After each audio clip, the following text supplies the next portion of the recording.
eu fiz um sleeve. E para ter Caso uma bom. ideia, eu fiz um sleeve aberto e na cama da UTI.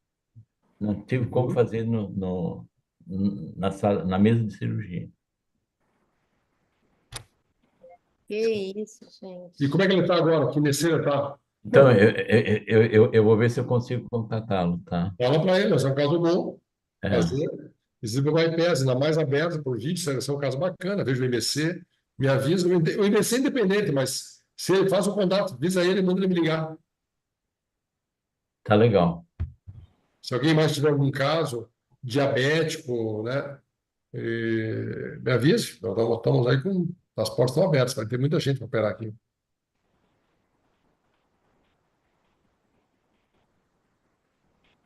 Pronto, vai começar. Vamos lá? Ok.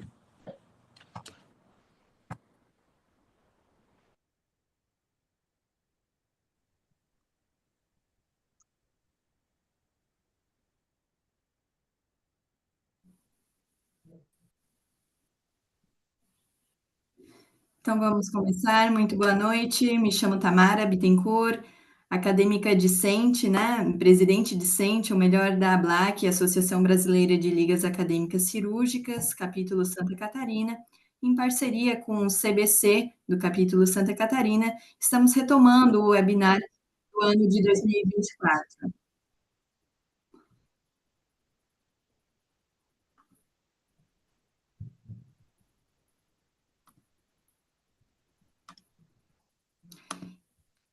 Vou apresentar então os palestrantes.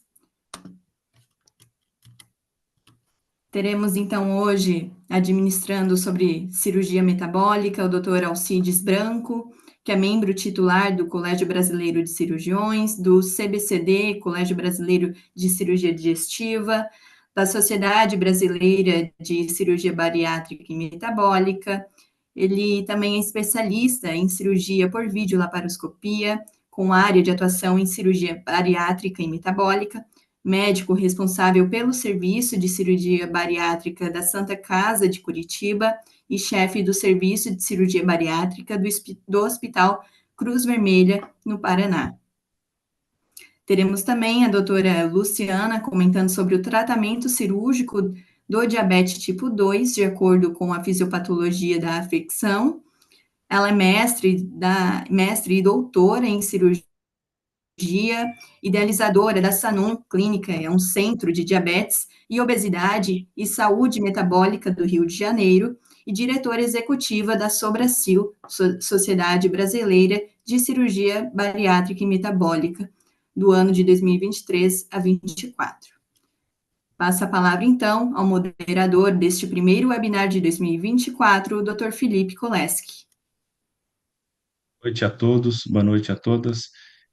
Agradeço mais uma vez a presença e a disponibilidade do Dr. Alcides, da doutora Luciana, a disponibilidade dos colegas e amigos aqui de Santa Catarina, e em especial o Dr. Nicolau, que é o mestre de todos nós e que sempre puxa todos esses eventos científicos aqui em Santa Catarina. Como sempre, nosso muito obrigado, Dr. Nicolau. Alcides, você começa a sua apresentação? Perfeito. Começo. Obrigado a todos, obrigado pela organização. Podia colocar minha palestra? Como é que eu faço aqui? Vamos lá. Tamara. Share screen. Isto. Entrou? Tá ok? Tá ouvindo, Felipe? Felipe?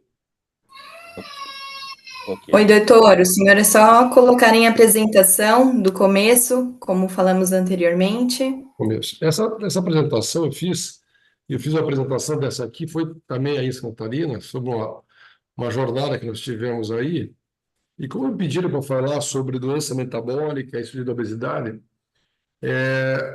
fica tranquilo falar e tiver uma história em relação a isso com algumas pessoas que participaram diretamente com cirurgia bariátrica.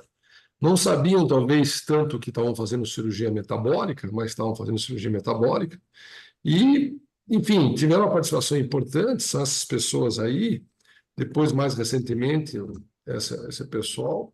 Mas eu queria fazer um agradecimento especial, talvez a pessoa que tenha mais me influenciado em termos de cirurgia metabólica, que é a cirurgia, digamos, puramente metabólica, que é o Dr. Aulo Ludwig de Paula, né? Nós nos conhecemos já faz 18 anos e através dele eu pude entrar, realmente me dedicar mais à cirurgia metabólica. A gente fala cirurgia do diabetes tipo 2, talvez seja um pouquinho um termo mais atrativo, mais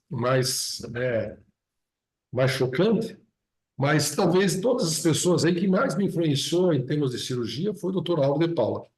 Eu me interessei pela cirurgia do diabetes, e por primeiro um problema pessoal e depois por um desafio técnico cirúrgico e a ideia de ver esses pacientes com uma melhora intensa, mas as pessoas foram importantes na cirurgia bariátrica, mas eu não tive nenhum deles um contato tão próximo como o Lauro de Paula. E depois acabei fazendo 2 casos antes de conhecer, depois que conheci, aí tivemos um link bacana.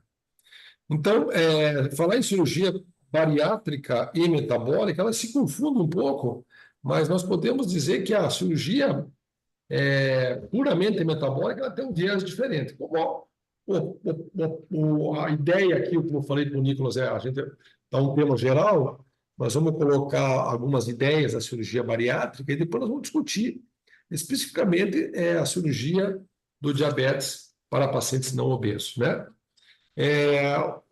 A utilização dos medicamentos estão cada vez mais potentes, nós estamos entrando em uma fase onde os medicamentos têm um controle da doença metabólica importante, com a semaglutida, agora está vindo o Wegovy, outros medicamentos. Eu com frequência vou para o Quite, lá tem um vínculo grande com esses fellows meus lá.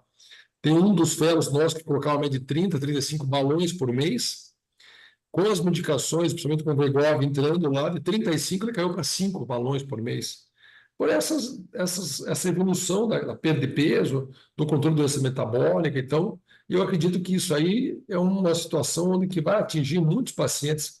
Há espaço para todo mundo, mas eles vão ocupar um espaço importante no tratamento da obesidade. Porque nós sabemos que dentro do tratamento da obesidade, do diabetes, né, mesmo com uma doença metabólica controlada, há evolução da doença vascular. E após 3 anos aproximadamente do tratamento, mais da metade dos pacientes necessitam não de somente de uma medicação, mas um segundo medicamento. E após 9 anos, a proporção aumenta para 75%. Então, isso faz parte. E Alcides, Oi, você não está mudando o slide. não está mudando? Não. Não, Tem que me avisar. Não mudou? não. Está em qual? Só no primeiro? Está no primeiro. Doutora, acredito que o senhor vai ter que interromper o compartilhamento e novamente. Pronto, mudou. Agora, Coloca em mudou. slideshow agora. Aqui. Não está mudando agora? Mudou. Mudou? Passou o primeiro e o segundo, com E os agora, mudou? professores aí. Mudou? Mudou. Ah, não, agora parou de mudar.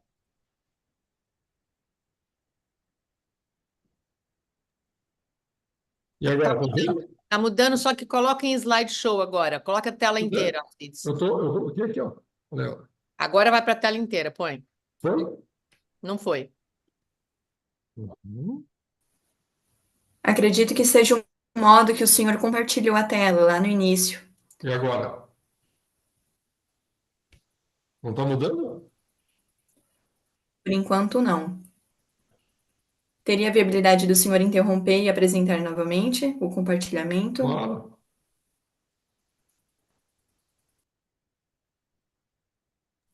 Lá em É lá cima, embaixo, Alcides. Stop share. para interromper. Interrompi. Outra vez. Isso. Compartilhe novamente a tela. E agora? Aí tem que colocar lá do começo. Está escrito lá. Colocou? Clicar lá do começo.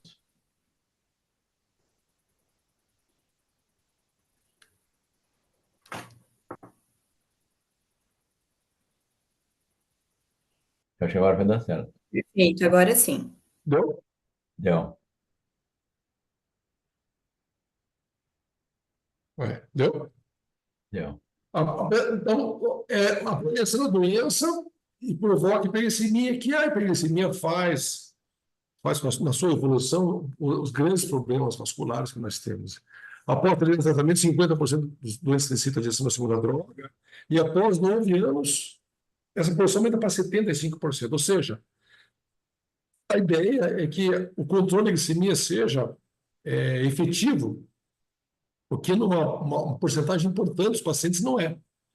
E isso deve ser a própria agressividade da doença, tendo que alguns pacientes, essa agressividade é muito mais precoce, por vários fatores que nós vamos conversar um pouco na frente. A insulinoterapia, quando há falência secundária dos medicamentos via orais, ele é muito efetivo. Dentro do nosso dia a dia, a gente usa muito a insulinoterapia nesses pacientes no pré-operatório. Os pacientes no pré-operatório, mesmo tomando diabetes estático oral de difícil controle, a gente usa a insulinoterapia. Mas é uma outra situação onde a gente tem que estar de olho, né?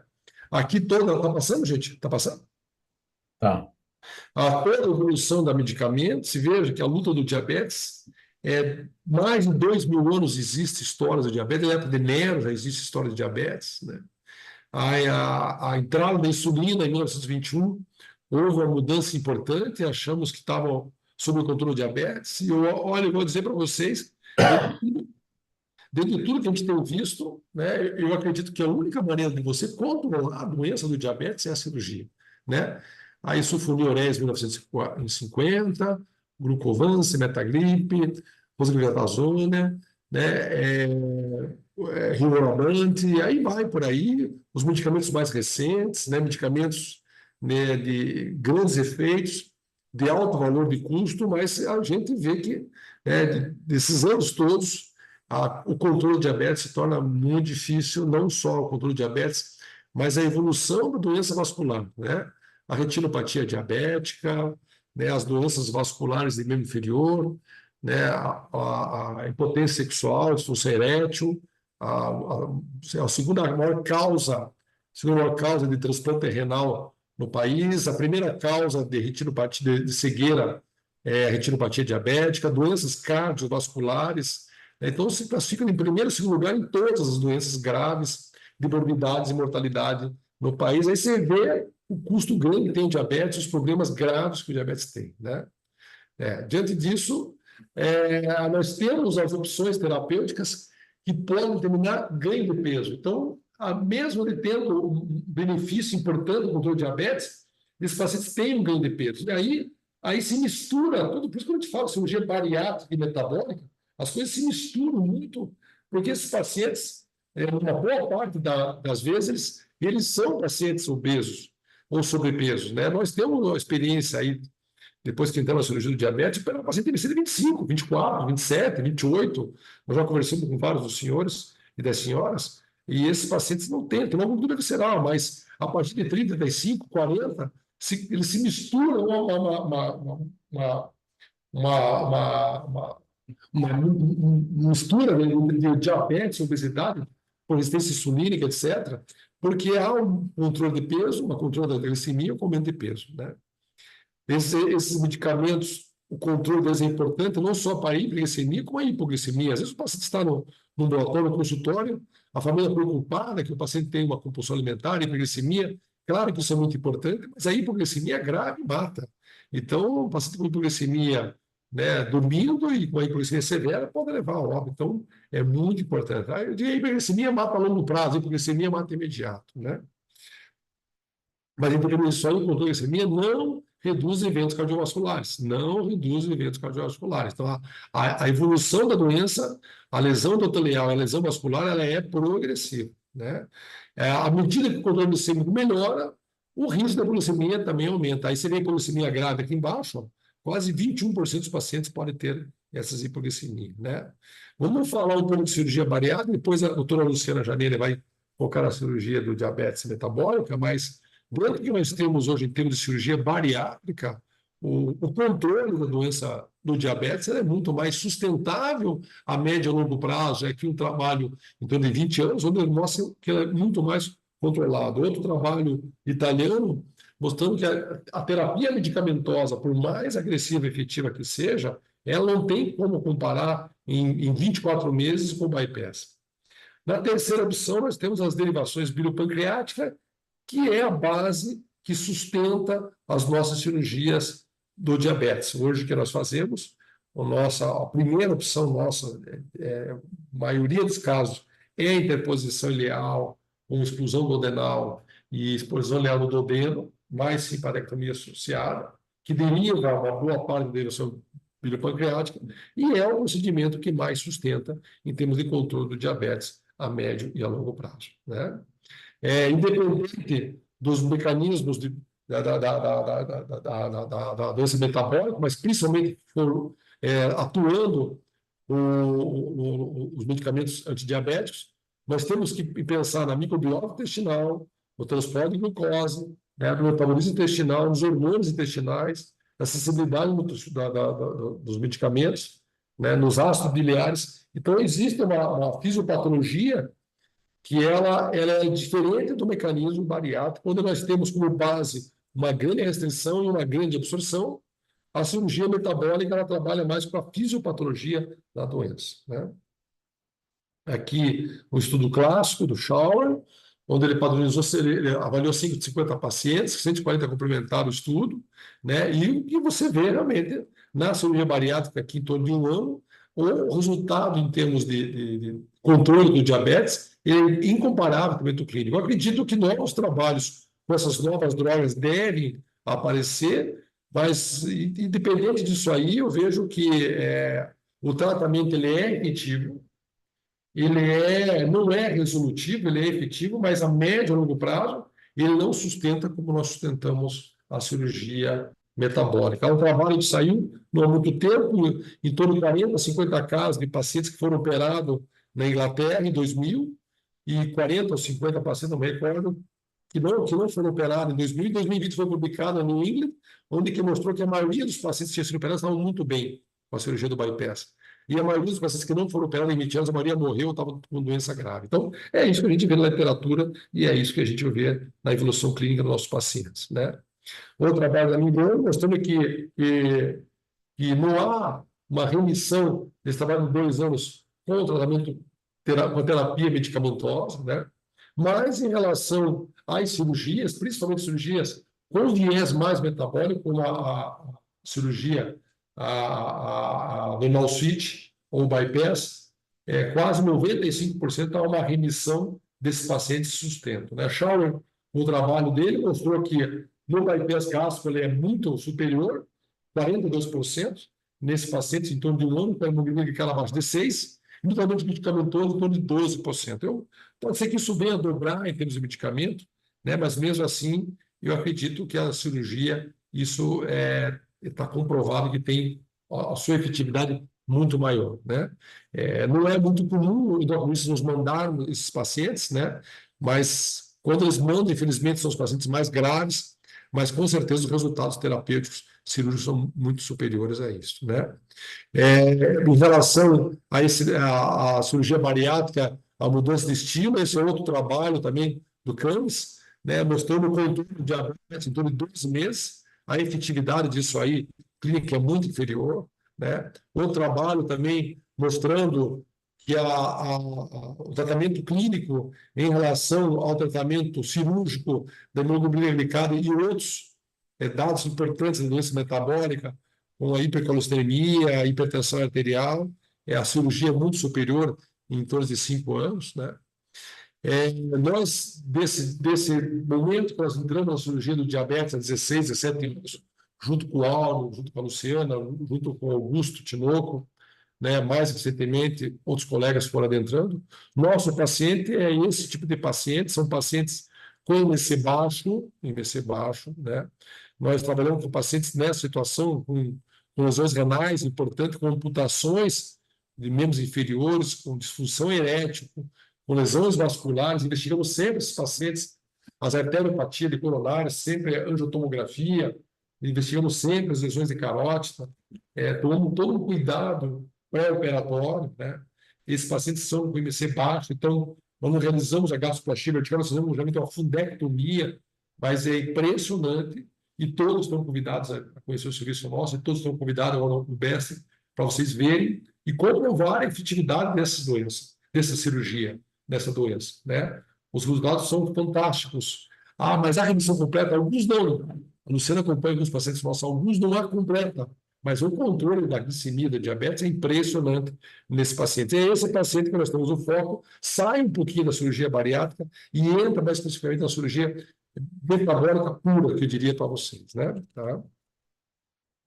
Além disso, são pacientes com essa casuística, lesões de retina, lesões oculares importantes, né, com derrames vasculares importantes. Nesse trabalho do Oro, mais de 454 casos operados, com diabetes de mais de 15 anos, com várias lesões, pacientes graves, com arteriopatia, hipertensão, microbilirubina, lesões cardiológicas, uso de insulina, mais de 30%. Então, são pacientes graves, que é isso que nós trabalhamos, com IMC de 26 a 32. Então, quer dizer, isso continua. Eu entrei nisso há 17 anos e é isso que eu tenho visto. Eu operei sábado, operei um paciente, segundo, operei outro paciente, todos os pacientes comecei abaixo de 30 e resultados realmente surpreendentes, né?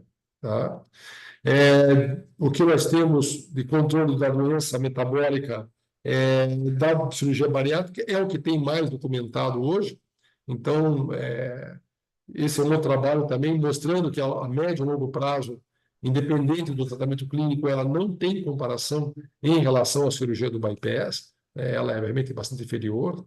O trabalho clássico, Stampede e Stampede, do Shaw, eu diria para vocês que, para quem faz somente bariátrica, é um trabalho que teve uma repercussão positiva para nós, que realizamos mais a cirurgia do diabetes puramente metabólica.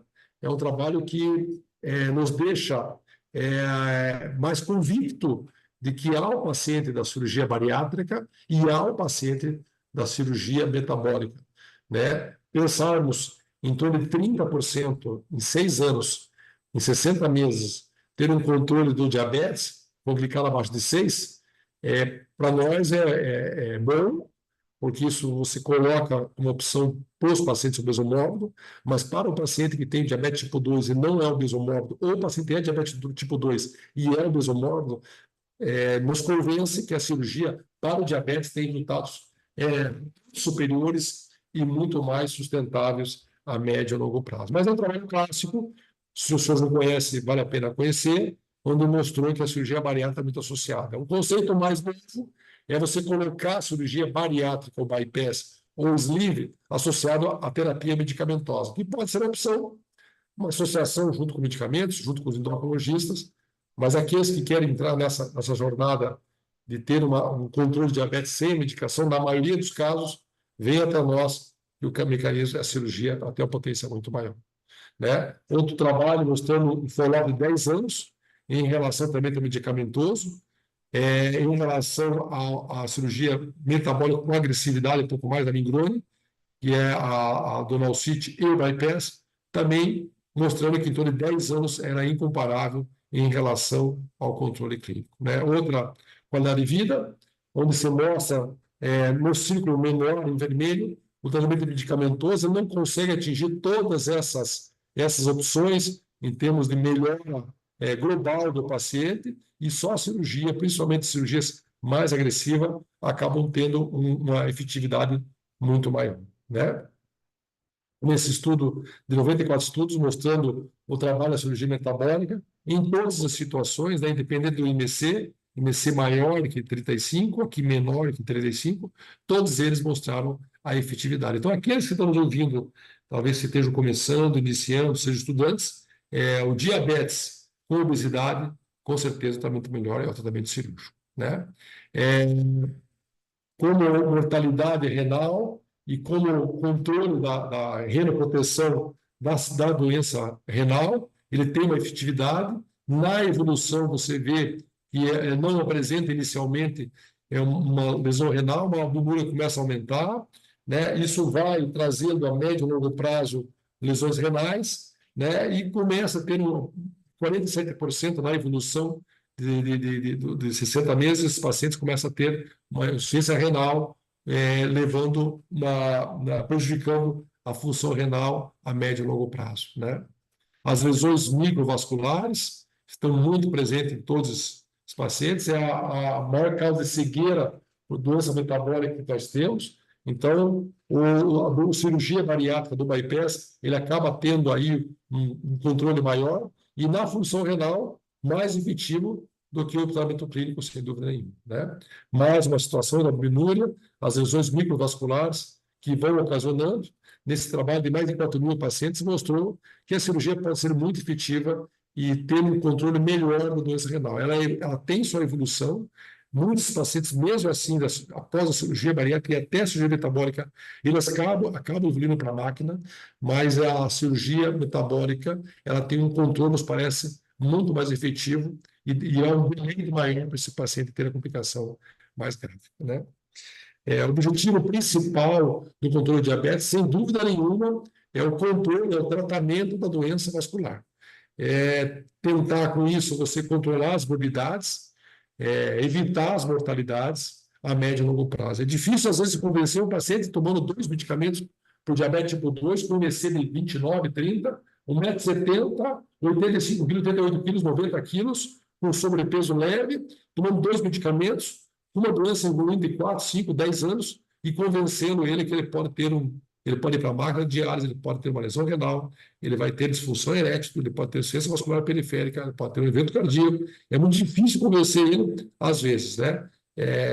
O que nos deixa motivado é que muitos pacientes estão tendo resultados fantásticos. Então, isso é um motivo de você poder convencer. Diferente do obeso mórbido. O obeso mórbido, ele tem as suas limitações, ele consegue tomar banho, consegue ter relação sexual, não tem roupa, ele não tem agilidade. Então, o convencimento da cirurgia bariátrica, eu que convivo com as duas há muitos anos e tenho experiência maior, mais de 20 e poucos anos, com 28 anos da cirurgia bariátrica, o convencimento da bariátrica é mais efetivo, talvez pelo tempo e informação. Mas na doença vascular que nós temos, diabetes, ela é muito mais grave, é muito mais morbidade e muito mais mortalidade. E o convencimento para você ter esse paciente, às vezes, é mais difícil. Então, a gente espera que todos vocês estejam assistindo, aqueles que têm interesse, venham para esse lado, para que a gente forme um time forte para poder ter mais trabalho e para poder ter mais efetividade nesses pacientes. Como disse novamente, né, toda nessa minha evolução da cirurgia do diabetes, a gente está ligado ao Lauro de Paula, né, estamos juntos com a Luciana Giannini, minha irmã Luciana Giannini, há muitos anos juntos. Isso é um prazer e a gente tem uma imersão nesse procedimento. Sempre quando estamos juntos é uma coisa impressionante, a gente começa a falar e se o pessoal não toca nós do restaurante, não manda nós embora, a gente não para de falar. Porque a gente é muito envolvido em discussão de caso e detalhes. A gente concorda muitas vezes, às vezes discorda, mas isso faz parte da amizade e faz parte também do que a gente vê em relação ao nosso dia a dia, em relação às cirurgias. Esse é um dos fatores onde se preconiza o Áureo, que além da gente realizar todo o mecanismo metabólico, a gente realize uma simpatictomia substitutiva para bloqueio do glucagon, né? Então, a cirurgia já tem o seu viés, um pouco mais de dificuldade, mas é extremamente factível, eu digo para todos os senhores e senhoras, é extremamente possível de fazer para quem faz um bypass, mas esse detalhe se aprofunda um pouco mais, porque ali atrás nós temos a porta e na frente nós temos a artéria hepática, onde a gente descasca a artéria hepática aqui, né?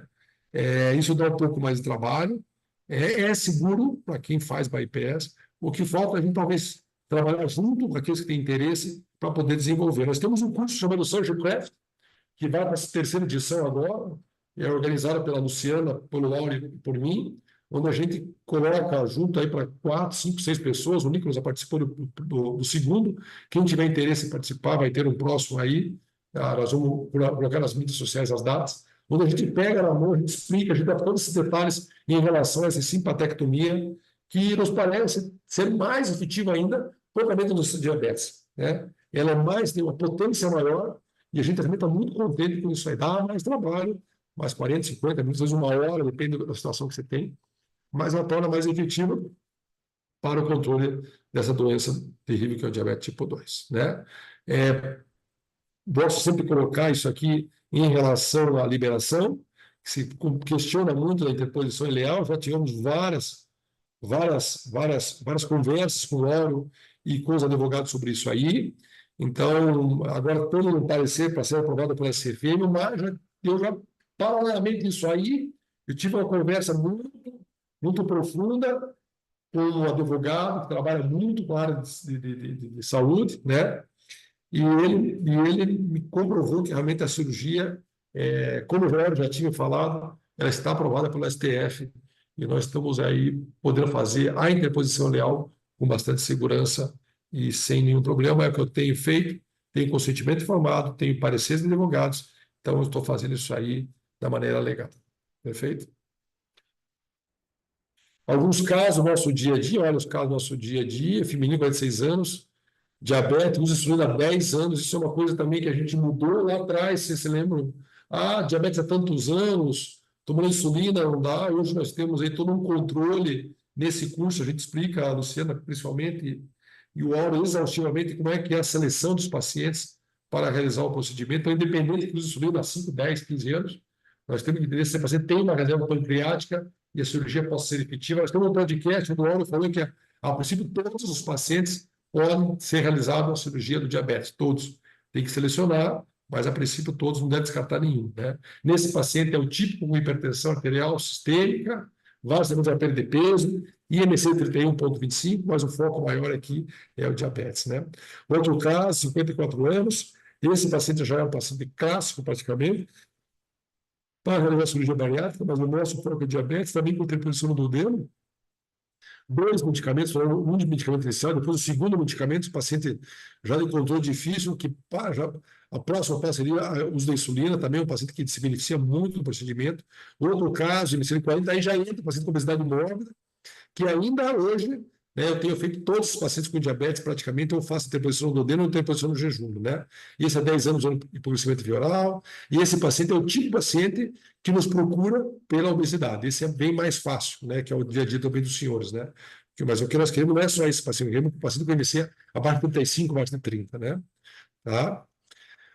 Como diz o Auro, o cirurgião não é permitido afrontar a fisiopatologia da doença. Por isso que nós entramos, né, em desacordo com a cirurgia bariátrica no paciente com diabetes tipo 2, com IMC abaixo de 30, 35, né? Porque a fisiopatologia da doença não é só a restrição de absorção, não é só o estômago com 30, 50 ml e uma de absorção de 1,5 m, 2 metros, 2,5 metros. Então, eu acredito que realmente nós temos que entender a fisiopatologia da doença, nós temos que entender os mecanismos da doença para atuar efetivamente nesses problemas. Foi assim que a ideia foi realizar o sleeve com bloqueio da glialina, a exclusão do adenal, a colocação do hígado do duodeno no jejum e a simpatectomia, né? E talvez venha coisas mais pela frente ainda, mas não seja, não podemos afrontar, né, a fisiopatologia da doença, tá bom? Muito obrigado, gente. Obrigado. Parabéns pela aula. Vamos deixar os questionamentos para o final da aula da doutora Luciana. E agora vamos seguir com a apresentação da doutora Luciana. Bom, boa noite, muito obrigada de novo pelo convite. E vamos lá. Entrou em tela cheia? Então, como eu falei, eu havia pedido para a comissão organizadora que me enviasse perguntas que eles gostariam que fossem respondidas nessa apresentação. A Tamara me enviou isso hoje depois do almoço e eu modifiquei minha apresentação. Modifiquei para que a gente para que ela seja útil. Então, eu não vou falar de técnica cirúrgica. Meu objetivo aqui, hoje, nessa noite, é falar sobre o diabetes, uma doença milenarmente de tratamento clínico que nós estamos propondo tratar com cirurgia.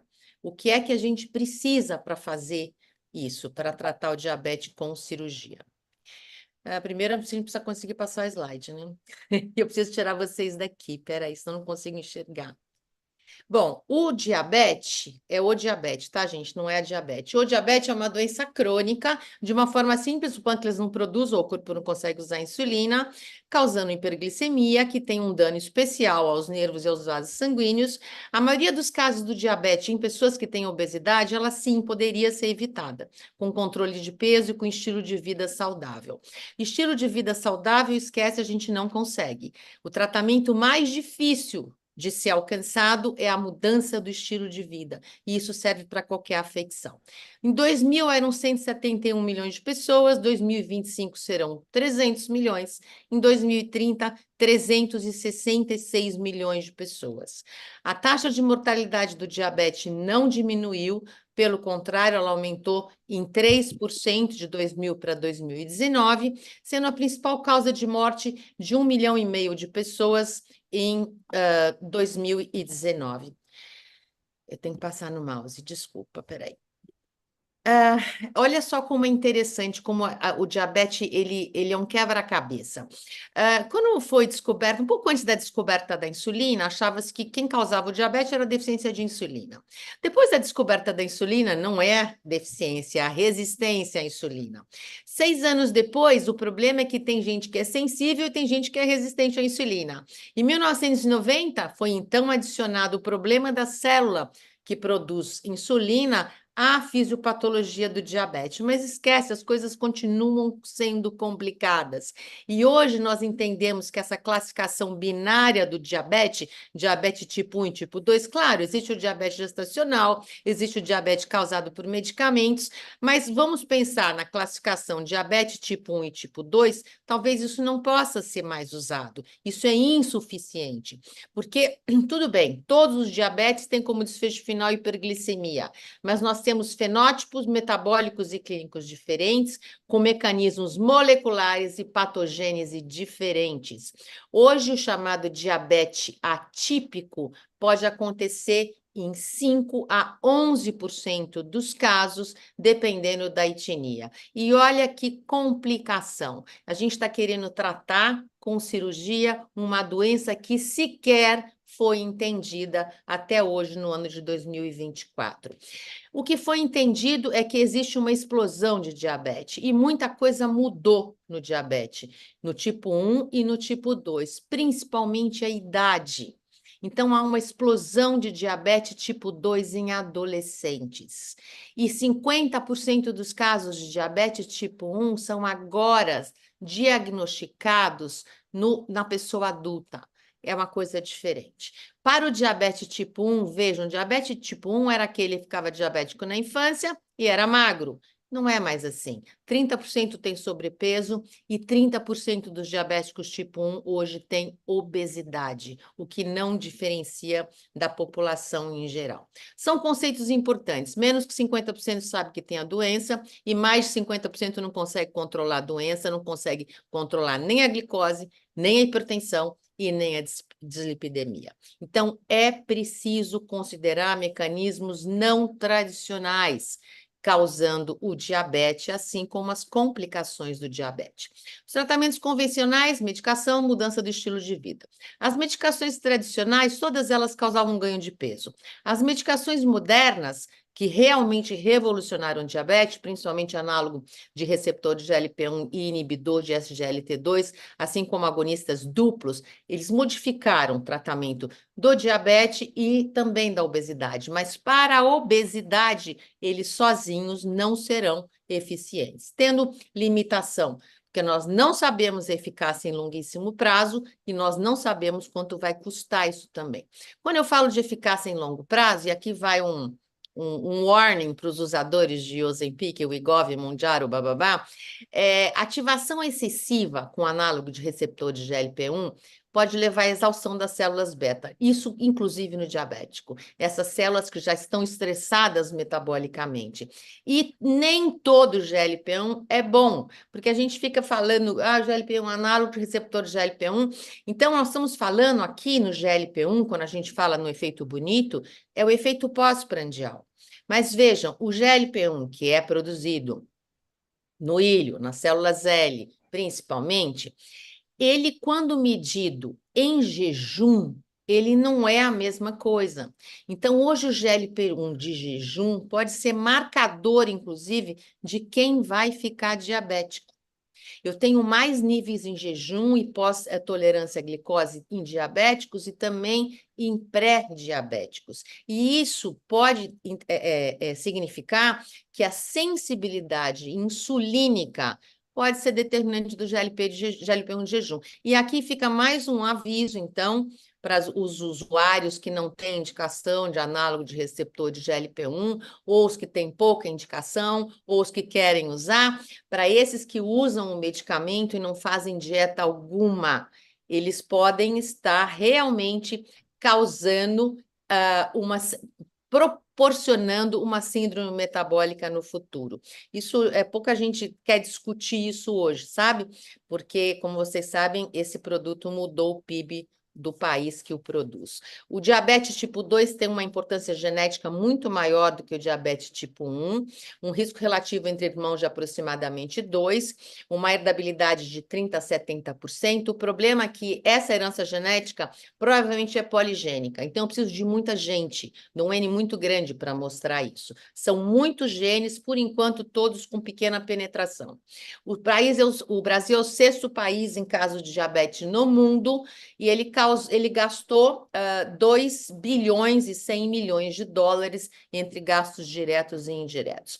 Em 1998, o Ralph DeFronzo dizia que a fisiopatologia do diabetes envolvia 3 coisas: o triunvirato: resistência insulínica, disfunção de célula beta e aumento da produção endógena de glicose. O mesmo autor, 10 anos depois, disse: não são 3 fatores, são 8 fatores, que ele chama de octeto ominoso. E quase concomitante à publicação do octeto ominoso, o Walter Porres publica um artigo.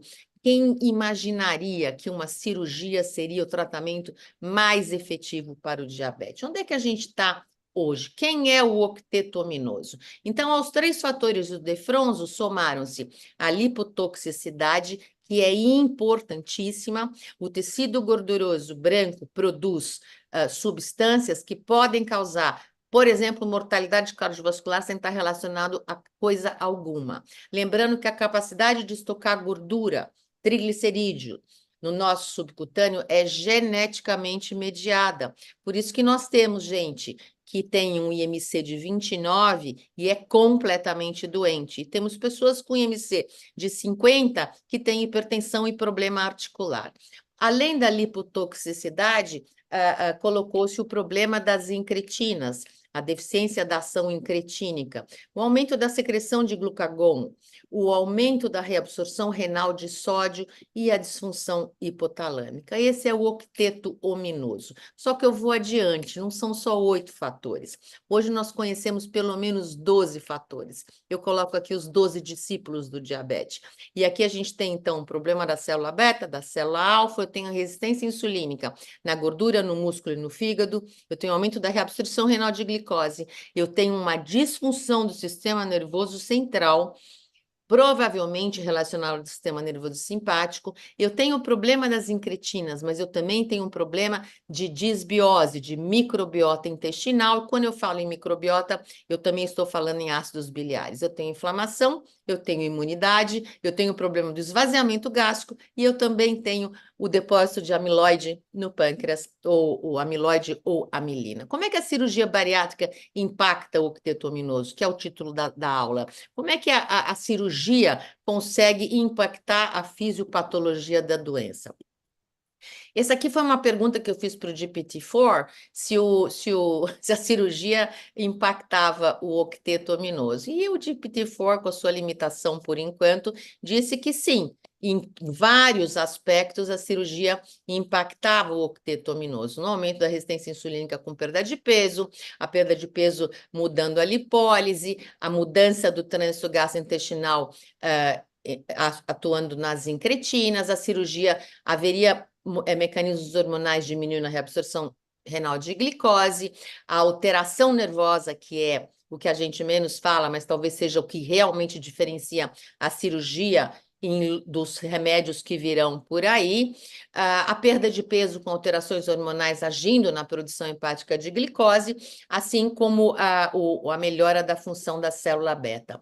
Mas o que será que realmente acontece? Vamos esquecer o GPT-4 e vamos porque a gente tem por enquanto. Os queridinhos do momento são os ácidos biliares. Os ácidos biliares são produtos que são formados a partir do colesterol no fígado e normalmente eles servem para digerir gordura e vitamina lipossolúvel.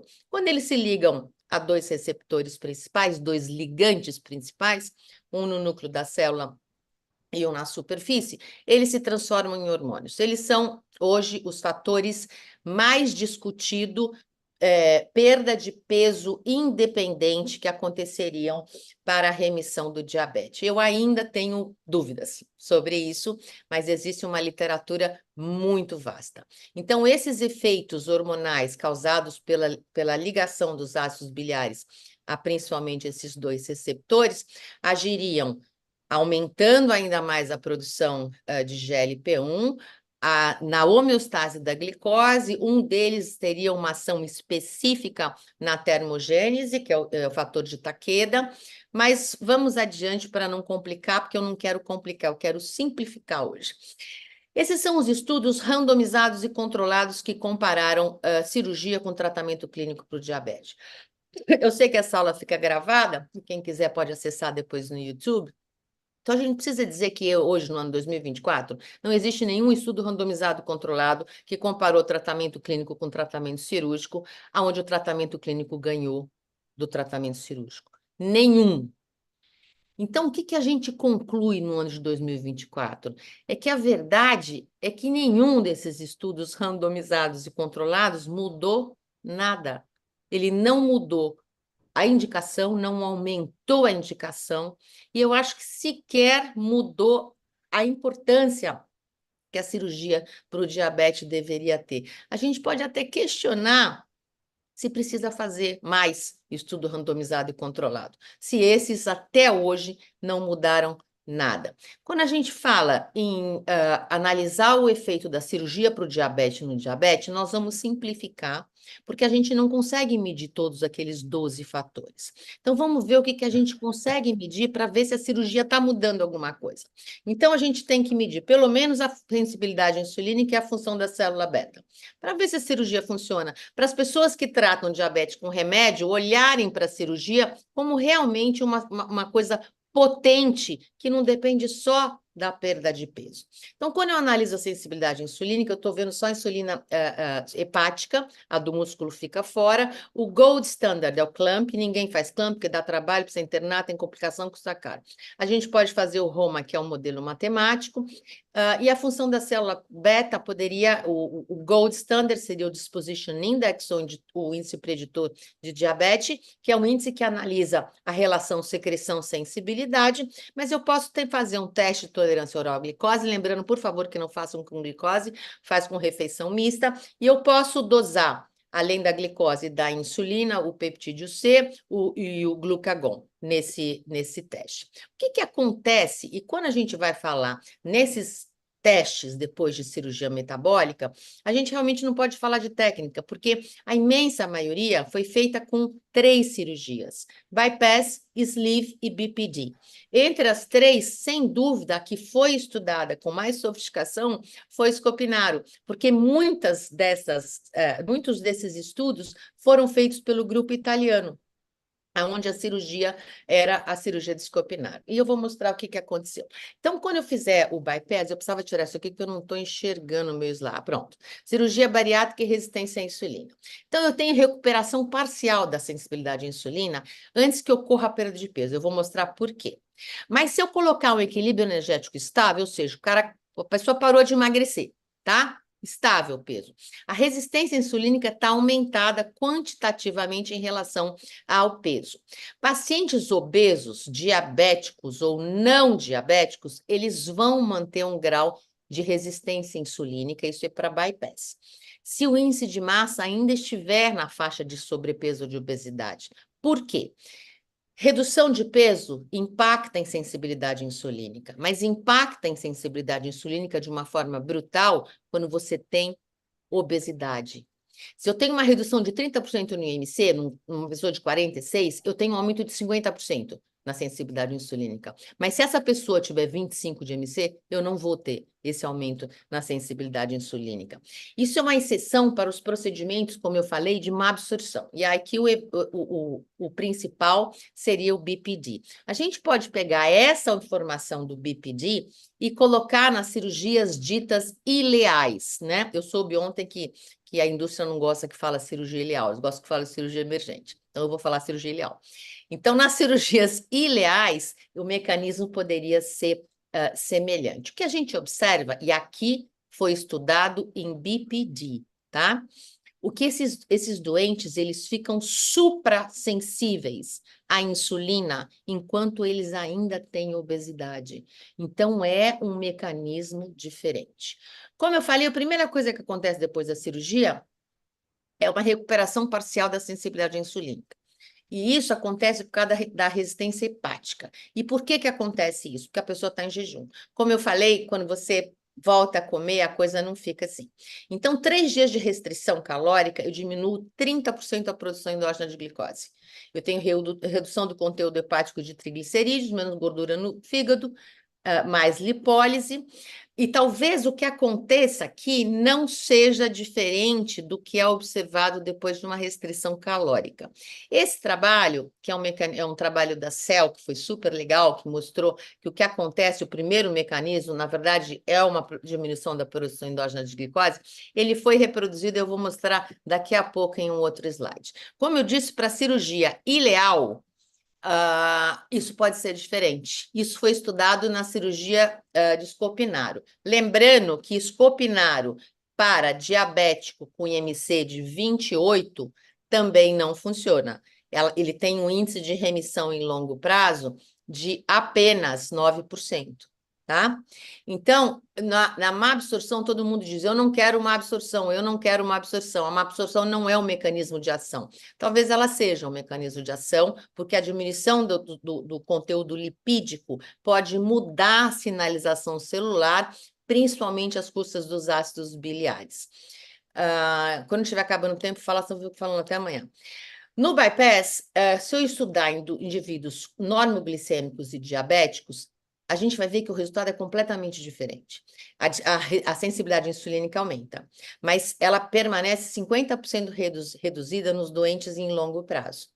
Os doentes que têm diabetes, quando a gente compara no bypass, eles foram mais resistentes à insulina que os indivíduos com normotolerância em todos os momentos. Lembra que eu falei de função de célula beta? Do Disposition Index? Muito bem, esse trabalho estudou. Ele aumentou 4 vezes em pacientes com diabetes e 90% em indivíduos normotolerantes. O que é que fez esse Disposition Index, a função da célula, melhorar depois do bypass nesses doentes? Possivelmente a resposta exagerada de GLP-1. Esse trabalho comparou o bypass com sleeve, estudou sensibilidade insulínica e função de célula beta. O que é que ele encontrou? Bypass, função de célula beta aumentou 5,8 vezes, no sleeve não houve alteração. Sensibilidade aumentou e a secreção também, daí vem a hipoglicemia hiperinsulinêmica do bypass. No sleeve, a sensibilidade insulínica foi parcialmente restaurada. Esse trabalho, ele tem mais de 10 anos, mas é um trabalho muito importante da Mônica Nani-Pieri. Esse trabalho foi feito agora em 2019 e fez a mesma coisa, comparou sleeve com bypass e foi estudar a célula beta. O que é que ele encontrou? Existe melhora semelhante em curto prazo na função das células beta. Por quê? Possivelmente por causa do GLP-1. A melhoria do Disposition Index foi quase idêntica entre os dois procedimentos, contrariando, então, o trabalho de 2011. E ele diz que as diferenças anatômicas não foram suficientes para produzir uma diferença de efeito metabólico entre as duas cirurgias. Mas o grande viés desse trabalho foi que ele deu conteúdo intravenoso. Teoricamente, para eu ter um efeito incretínico, eu tenho que ter comida passando pelo intestino. E esse outro trabalho, analisando função de célula depois de bypass ou com dieta, concluiu que o efeito do bypass, da perda de peso do bypass na função da célula beta, é igual para pessoas que perdem a mesma quantidade de peso, seja com dieta ou com banda. Então, vamos voltar um pouquinho para o triunvirato do Defronzo e ver quando que isso acontece na doença. Então, eu tenho resistência insulínica que começa antes, E depois do diagnóstico não existe grande agravamento. Eu tenho disfunção da célula, que é a beta e a alfa. Começa antes do diagnóstico, é progressiva antes e depois, e o defeito incretínico contribui. Lembra? Se eu melhorar a secreção de GLP-1, eu melhoro a função da célula beta. Só que tem um terceiro fator, que é o aumento da produção endógena de glicose, que é resultante dos dois mecanismos acima. Esse terceiro fator, ele fica crônico com a evolução da doença, refratário com a evolução da doença, e não tem remédio para ele. Então, eu preciso de uma cirurgia que atue nisso, na produção endógena de glicose. Vamos ver o que foi estudado até hoje? Bom, produção endógena de glicose, fígado, rim, intestino. Intestino foi descrito há bem menos tempo, 80% é no fígado, 20% no rim, ou 18% no rim, 2% no intestino. A deficiência da gliconeogênese hepática e intestinal modula a repartição da produção endógena de glicose. Isso é muito importante. Tinha um amigo nosso que dizia que a natureza desconhece o princípio das intenções. Então, se eu atuo num mecanismo, o outro vai compensar. Isso é muito claro, por exemplo, quando eu uso inibidor de reabsorção renal, de glicose renal, inibidor de SGLT2. O que acontece se eu diminuir a produção endógena de glicose no rim? O fígado vai aumentar a dele. Então, existe uma repartição disso. O criador é muito mais inteligente que a gente. Em pessoas saudáveis, a produção endógena de glicose é de 2 mg por quilo por minuto. Como eu disse, a maioria no fígado, 50% vai para o cérebro, 25% para o fígado, 20% para os rins, 5% para o músculo e para a gordura. Esse aqui é um doente pré-diabético. Glicemia de 140 a 200. Esse indivíduo tem um aumento de 0,5 miligrama por quilo por minuto de produção de açúcar. Enquanto ele está dormindo, o fígado desse indivíduo de 80 quilos, ele adiciona 35 gramas de glicose à circulação sistêmica. O aumento da produção endógena de glicose vai ser mostrado pela gravidade da hiperglicemia de jejum. E a principal anormalidade é a hiperglicemia de jejum. Aqui só para ter uma ideia de quão importante é a produção endógena de glicose, comparando um diabético com um controle. E aí vem o trabalho que eu mostrei, que acho que esse trabalho saiu ontem. Eu vou mostrar, é um trabalho espetacular que saiu na Diabetológia, mas esse trabalho reflete o que é que as pessoas que tratam diabetes pensam de cirurgia para o diabetes. Esse trabalho comparou cirurgia bariátrica, que chama de bariátrica, sleeve bypass, com dieta de baixa caloria. Baixa quanto? 1.100. Os indivíduos não eram diabéticos, mas havia pré-diabéticos. Dos pré-diabéticos, 40% ficaram normais após a cirurgia, enquanto 14% apenas após a dieta hipocalórica. O que esse trabalho encontrou? Eles emagreceram a mesma coisa, a gordura diminuiu a mesma coisa e a gordura hepática diminuiu a mesma coisa. Cirurgia e dieta de 1.100. O ROMA foi significativamente, ou seja, sensibilidade insulínica, significativamente reduzido após a cirurgia e não significativamente após a dieta. Redução semelhante de triglicerídeo e de LDL. Glicemia em jejum, insulina, reduzidas apenas após cirurgia. Aumento da área sobre a curva da glicose em resposta a TTOG no grupo apenas da cirurgia. Durante hiperinsulinemia, apenas o grupo cirúrgico captou mais glicose no músculo, mas houve uma captação reduzida de glicose no coração e no tecido adiposo abdominal. Essa é uma informação nova, que não tinha sido colocada ainda. As taxas de captação de glicose no fígado e no cérebro permaneceram inalteradas. Então, aqui eu tenho 2 mecanismos dos meus 12 apóstolos que não foram contemplados pela cirurgia. Assim como a produção endógena de glicose não mudou em nenhum dos tratamentos. Qual é a primeira pergunta que a gente faz quando a gente lê esse trabalho? Foi a primeira pergunta que eu fiz, eu li ontem. Que cirurgia que foi feita? Bypass e sleeve. Cadê a descrição cirúrgica? Não tem descrição cirúrgica no trabalho. A gente não tem a menor ideia de tamanho de alça, de tamanho de nada. Ou seja, eles desprezam isso, quem trata o diabetes. A gente não conseguiu ainda mostrar que existe diferença de acordo com técnica cirúrgica em humanos. Eu fiquei tão brava que eu coloquei lá no X do autor, falei, se tivesse algum cirurgião revisor desse trabalho, a gente estaria lendo o tamanho das alças aqui. Pouco importa, é bypass e sleeve. E isso é cirurgia metabólica para tratar o diabetes.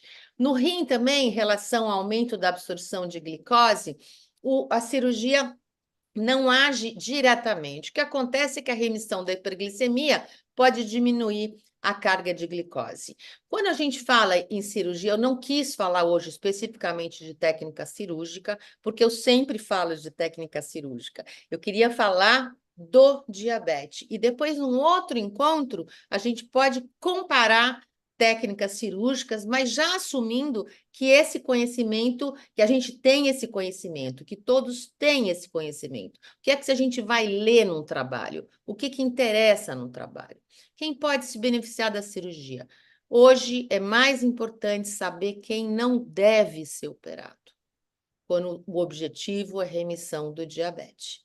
Então, para alguns casos, especialmente os doentes com doença renal avançada, certamente esses doentes vão entrar em remissão, mas isso não os impedirá de parar, como o doutor Áureo sempre fala, numa máquina de diálise. E aí, pelo que a gente estudou aqui até agora, a gente já pode entender que um dos mecanismos da doença, nesses doentes, não existe mais, que é a produção endógena de glicose no rim. Então, é um dado a menos que eu preciso jogar.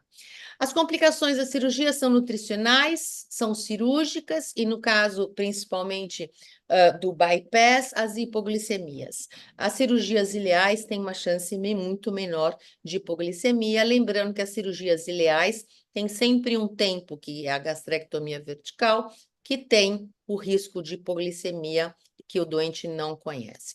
Qual é o futuro, portanto? Hoje nós temos que o mecanismo de ação ajustado à doença está atingindo a perda de peso, a diminuição da lipotoxicidade pancreática e hepática, a melhora do estado inflamatório, alterações nos hormônios gastrointestinais, ácidos biliares e alteração da sinalização nervosa. Qual é o futuro? Eu sinceramente não sei, porque a gente ainda não conseguiu aumentar a indicação do tratamento cirúrgico para o diabetes. Por quê? Porque alguém precisa cobrir isso, o doente precisa saber que ele está doente, ele precisa entender que a cirurgia é mais eficaz e possivelmente muito menos onerosa que a medicação, ele precisa entender que a doença não mora exclusivamente no IMC, então, esperar que só pessoas com obesidade sejam operadas, nós vamos deixar de ajudar muita gente, assim como esperar esse diabetes está completamente descontrolado, já com doença renal, cardíaca, não vai ser o melhor caso. Lembrar que o tratamento médico está avançando muito rapidamente e lembrar que operar não vai excluir mudar o estilo de vida. Isso é muito importante. E muito obrigada. Ai, Muito bem. eu estou engasgada aqui. Muito boa aula. Parabéns, Luciana. Muito boa, fantástica a sua aula. Obrigada. Bom, vamos aproveitar o tempo, vamos começar as nossos questionamentos. Vou começar por ordem alfabética. O Irani está aí, né? Pelo que eu vi agora há pouco, ele estava aí. Gente, espera aí que eu vou pegar água. Tá, vai tranquilo. Tá Tudo bom, escutando? Irani? Tá me escutando? Eu tô desde Não, estou o escutando. começo aqui. É só porque eu tô com Eu vi ali. microfone no celular e o vídeo no computador meu. Eu não consegui ligar o microfone no computador. Vê se pode, cara. Não sei o que houve aí. As Acho que a mulheres que gente usam tem aí essas pelo menos coisas. uma meia hora para os debates, né? Então, eu vou perguntar para o Irani, depois para o Joy, abriu a palavra para o Irani, para o Joy, para o Marco Túlio, para o Nicolas, para o Ricardo. Combinado, pessoal? Esperar a Luciana voltar e daí a gente começa o questionamento. Tá me vendo aí, Aqui, gente. Felipe? Fantástica aula, né? Tá me Tô vendo? aqui. Felipe, Sim, fala, Alcides. tá me O vendo seu aí? não está aparecendo, Alcides. Não, você está Não, não está embaçado. aparecendo. Pois é, não sei o que aconteceu aqui.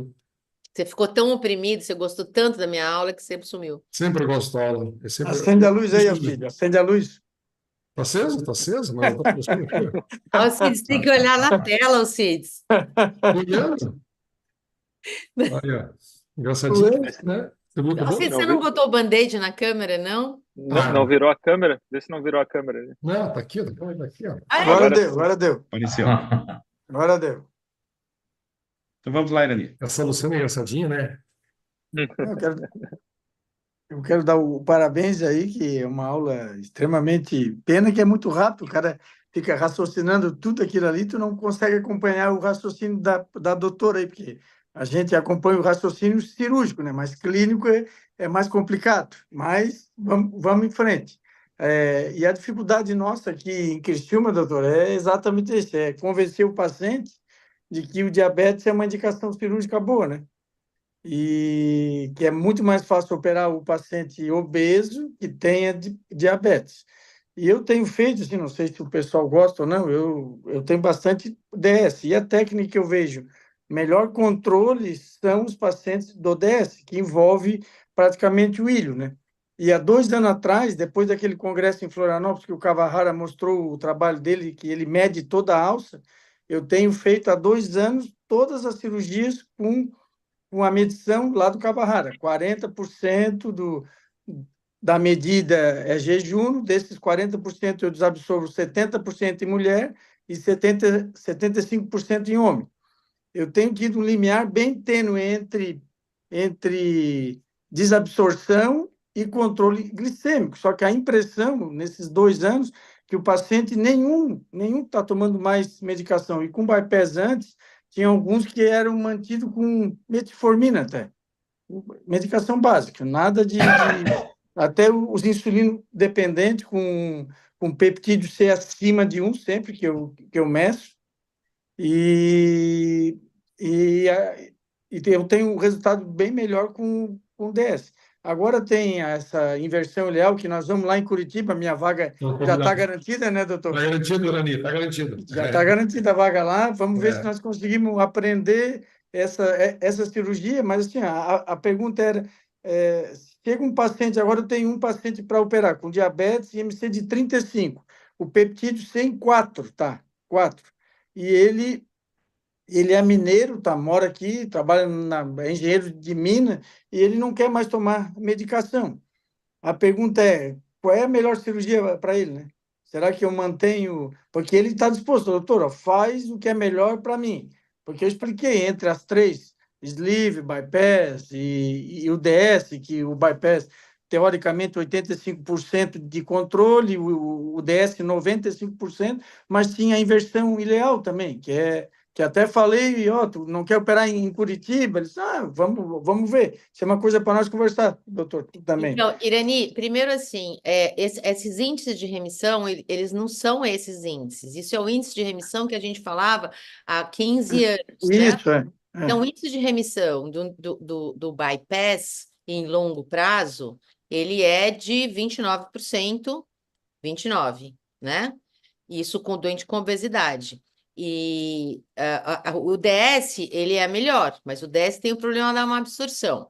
Então, o que a gente vê? Eu acho que a gente está aqui só entre amigos, a gente não está em um congresso, eu não vou ter que ficar brigando, porque eu já estou fazendo upgrade da fase de ganhar discussão. Isso realmente me cansou um pouco. Então, como a gente está só entre amigos, eu acho uma coisa importante. Primeiro, Alcides, vocês todos, a gente está nesse negócio de cirurgia bariátrica desde que começou, né? Eu falo que eu estou nisso aqui desde que eu abri o cabaré, eu estou nisso. Então, eu tenho doente de bypass, de sleeve, eu tenho doente, alguns que eu acompanho de escopinário, para o doente diabético, não existe cirurgia melhor que o gastrectomia vertical com interposição de ilho. Essa é a minha opinião para quem tem um doente. Isso já foi estudado? Já. Já foi comparado? Já. Qual que é a melhor cirurgia? Gastrectomia vertical com interposição de ilho. A cirurgia do Santoro, que é uma cirurgia muito mais simples, de ser feita, ela provavelmente, isso não foi comparado, e eu entendo porque nenhum dos dois criadores quis comparar, porque quem queria comparar interposição e bipartição queria que o estudo começasse dali para diante e ignorasse toda a casuística que eles tinham, toda a história. Se fosse eu, também não teria concordado. Mas se a gente for pensar no mecanismo de ação, você sabe que tem duas interposições, uma no jejuno e uma no duodeno. Interposição no jejuno, a gente usa para obesidade, interposição no duodeno para o diabetes. O que eu acho é que a interposição no jejuno, se fosse comparada, ela seria igual à bipartição, né? Que é uma cirurgia teoricamente mais fácil de fazer. Então, vamos falar primeiro de obesidade. Qual é a minha experiência com gastrectomia vertical com interposição de ilho no jejuno para a obesidade? O que é diferente do bypass? Primeiro, o doente emagrece mais. Segundo, o doente emagrece comendo. Isso é muito diferente. Isso é muito diferente. Terceiro, o doente não tem deficiência. Se ele tiver deficiência, são as deficiências que podem vir do sleeve. Então, pequena mudança, mas normalmente, se for homem, não tem nada, tá? Então, é uma cirurgia boa, dá muito mais trabalho. Para o diabetes, a melhor cirurgia? Claro que tem cirurgia para todo mundo. Se você pegar um doente com resistência insulínica, super resistência insulínica, 45 de MC, o doente toma uma metformina, ou toma uma metformina com uma sulfonilurea. Ok, o bypass vai ajudar esse cara muito. Agora, um conceito que a gente precisa ter, isso que você falou do seu doente. Meu doente não quer mais tomar remédio. Isso precisa ficar, a gente precisa sair aqui claro dessa reunião hoje. Frente ao que a gente falou de fisiopatologia da doença, é muito pouco provável que um doente diabético, olha o que eu falei, os 12 apóstolos, eu operar esse doente e deixar esse doente sem remédio, talvez seja uma falta de juízo. Entendeu?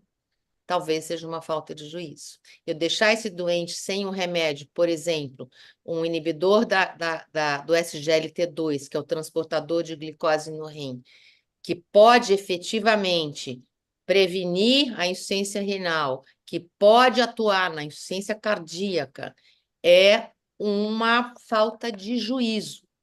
Então, eu acho que a gente precisa falar para o doente o seguinte: você vai, em vez de tomar vitamina, você vai tomar esses remédios. Antes, para prevenir doença renal, a gente tinha que dar antihipertensivo, lembra? Sim. Dava sartana para o doente, né? Então, hoje, você deixar um doente diabético sem esse tipo de remédio é uma falta de juízo. Mesmo com controle glicêmico adequado. O diabetes é uma doença que, com a evolução e a progressão, o próprio controle glicêmico fica secundário. Ele não morre de hiperglicemia. Ele morre de infarto, de AVC, de amputação, de insuficiência renal. E o próprio controle da glicose em longuíssimo prazo, eu posso controlar a glicose, mas eu não tenho certeza que eu estou controlando as doenças nos órgãos-alvo. Eu sei hoje, pelos estudos, por exemplo, o Áureo tem um segmento de 13 anos de interposição. O que ele encontrou? Ele diminuiu a mortalidade cardiovascular, ele diminuiu a insuficiência renal, mas ele não conseguiu, por exemplo, diminuir a incidência de AVC com a cirurgia. Eu sei também que a cirurgia é ótima para retinopatia, mas eu também sei que se eu controlar a glicose muito rápido, ele pode ter uma piora da retinopatia. Então, diabetes, para resumir, não é uma coisa para tratar, assim, não dá para fazer 15 minutos de consulta e depois dar uma receita para o doente tomar vitamina. Entendeu? Senão a gente não vai sair daquilo que eu falei. Estudos lindos, caros, RCTs, não mudaram nada. Nada. Aí vocês vão falar para mim o quê? Cirurgião gosta de operar. Ok, põe alguém para atender o doente para vocês. Alguém que entenda isso e que acompanhe o doente. A dificuldade é criar esse raciocínio nos endócrinos nessas cidades nossas aí. Não sei se o pessoal tem essa dificuldade também. Eu não tenho companheiro que indique, doutora. Eles às vezes contraindicam. Tem um aqui que é PMD, às vezes ele tá feliz e encaminha. Às vezes ele tá ruim, ele contraindica. Assim, mas como o cara me indica e contraindica? Então, Então, É, uma coisa aí, que eu observei já há algum tempo, que a gente chamava endócrinos para os nossos congressos, né? E a sim, gente, muito inocente, colocava os endócrinos para falar primeiro, né? E o que que eu observava? Eles falavam e iam embora. sim, Eles não ficavam para ouvir falar da cirurgia. E isso sim. não mudou muito, sabe? Então, nós vamos ter que ir por nós mesmos, porque eu acho que não é o endócrino que manda doente. Quem manda doente é o outro doente. Pelo menos na minha experiência. Quem manda doente é o outro doente. Eu Uma, achei que esse doente fosse arrebentar a porta. Isso há 10 é, anos, mas não aconteceu. traduzindo a indicação da senhora no pós-operatório desse paciente diabético, eu podia usar a metformina. No pós-operatório, É, contínuo, como tratamento depende do que esse de doente prevenção. tiver. Então, assim, para começar, faça um pré-operatório rigoroso, entendeu? Além de ver glicose, no mínimo, veja se ele perde proteína no rim, faça um ecocardiograma com esforço, faça um eco de carótidas, faça retinografia, pré-operatório de diabético, né? Tá, O Áureo, sim. por exemplo, ele faz cintilografia em todo mundo. Todo Ah, mundo. Não interessa, pode ter 25 anos, a quantidade de lesão que ele pega, né? Então, faz o pré-operatório e estadia a doença antes da cirurgia. Por isso aí você Fala, desculpe. Não, tudo bem. Não, tudo isso você vai ver aqui no curso, nós vamos dar aqui do Sérgio Creto, que tu vai comentar sobre isso aí. Essas doenças coronarianas, principalmente, Irani, e todos os outros colegas, no diabético ela é muito silenciosa. E como o paciente diabético ele é muito, né, Lu, muito mais grave do que o doente bariátrico, na maioria das vezes, a gente às vezes não pode subestimar. Então, isso acontece. O paciente vem com uma variação cardíaca, um bariátrico, um eletro, um ecocárdio. Se ele vem no diabético aqui, também tem feito isso aí. Puta, bota o cara fazer um marco de estresse, faço também, tenho pedido quase de rotina. Isso às vezes cria um problema com os convênios, quase de rotina, uma angiotomografia coronariana, e realmente me surpreende. Eu acho que esses pacientes são pacientes vasculares, né? Isso que a Lu, complementando sobre o que a Lu falou, o que a gente vê é que o cardiologista talvez ele veja o doente de uma maneira diferente do endocrinologista, onde que vê muitas vezes o perfil mais para perda de peso, ponto. E claro, com doença, mas o cardiologista vê mais doente, não sei se vocês estão entendendo, ele vê mais doente que pode morrer, pode infartar, pode trombosar, pode AVCsar. Então, ele, de uma maneira geral, ele vê mais o doente como nós vemos mais o doente. Quero dizer para vocês, o cirurgião geral, bariátrico, que faz cirurgia metabólica, é diferente do cirurgião plástico. Às vezes você, não, mais ou menos, mas seria o endocrinologista e o cardiologista. Então, ele vê mais doente. Se você disser alguém que manda doente, isso que a Lu falou, o endócrino não manda, também tem colega de turma aqui, o cardio às vezes manda, né? Não é minha mulher, porque a mulher trabalha aqui comigo, ela tem que mandar a festa. Tem gente que manda aqui, tem seus amigos cardiologistas, mandam mais, não sei se vocês acontecem, mandam mais do que o endocrinologista. O endocrinologista não manda, o endocrinologista é amigo meu. Uma vez por mês tem reunião de jantar, eu quase nunca vou, mas quando eu vou, converso com ele, não mando doente, mas enfim. Então não dá para esperar. Nós achávamos que o paciente ia virar mesmo e falar, pá, achamos a cura do diabetes. Mas não é isso, né? Isso que você tem aí, nós temos aqui também. Todos os lugares tem aqui, tem no Rio, Calu, tem em Goiânia, o Auro, tem em São Paulo, Kawahara, tem no Rio, o Tinoco. Isso é normal. Eu não me preocupo disso aí, por quê? Porque o médico não sabe o que é surgindo diabetes. Como não sabe? Não sabe. O paciente vem no consultório aqui e o paciente não sabe, e o médico não sabe. Ah, vai fazer bariátrica? Não, doutor. Ele vai fazer metabólica? Não, tudo igual. Não, não é, doutor. Então, eu tenho desenhado, escrito, mostrado ao paciente, né?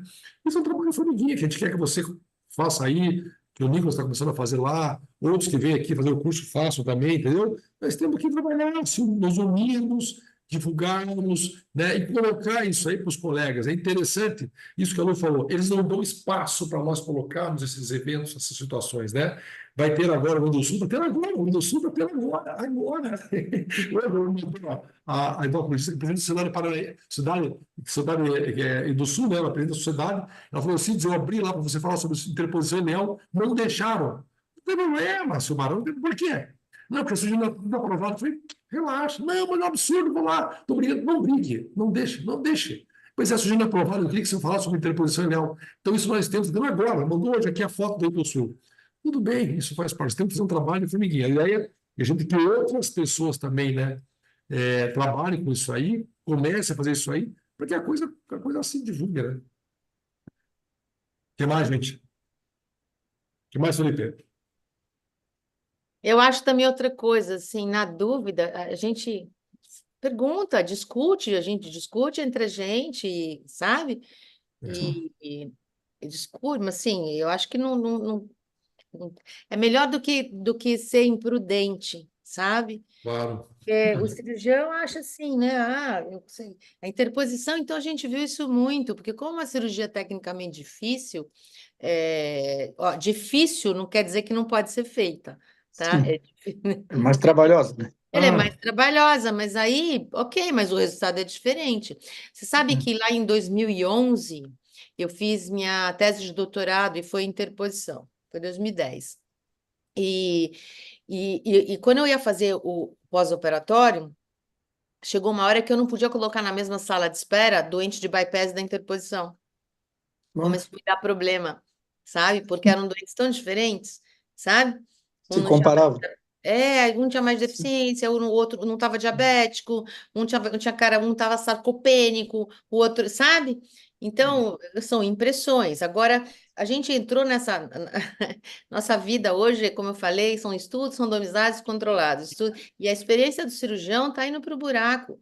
E isso é uma injustiça, né? Porque tem gente que não gosta de estudar, que não gosta de publicar, mas opera pra caramba. Tem um monte de doente, acompanha o doente, quer dizer, a gente precisa ouvir essas pessoas também, né? É isso é o que eu penso. Esse problema do no consultório aqui também é uma mescla, né, Lu? Aqui tem de tudo.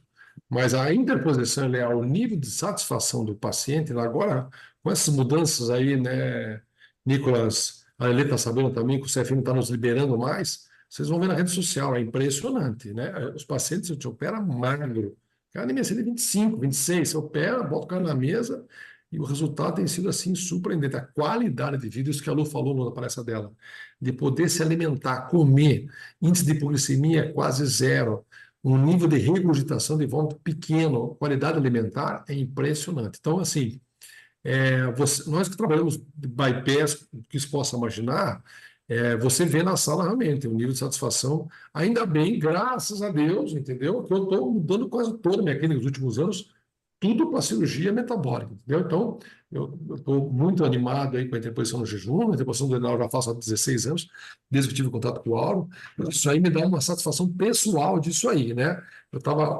terça-feira aqui no consultório, falando com as minhas secretárias, né? E o paciente estava aqui, falei, que bacana a gente poder ajudar esse pessoal, que até pouco tempo atrás não tinha indicação, né? Tive as duas pacientes que veio terça-feira aqui ontem, tinha IMC abaixo de 30, e operaram e não estão tomando mais remédio. Isso que ela nos falou, também dá para se aprofundar, eu acho que ela é, sem dúvida nenhuma, referência nacional, mundial disso aí.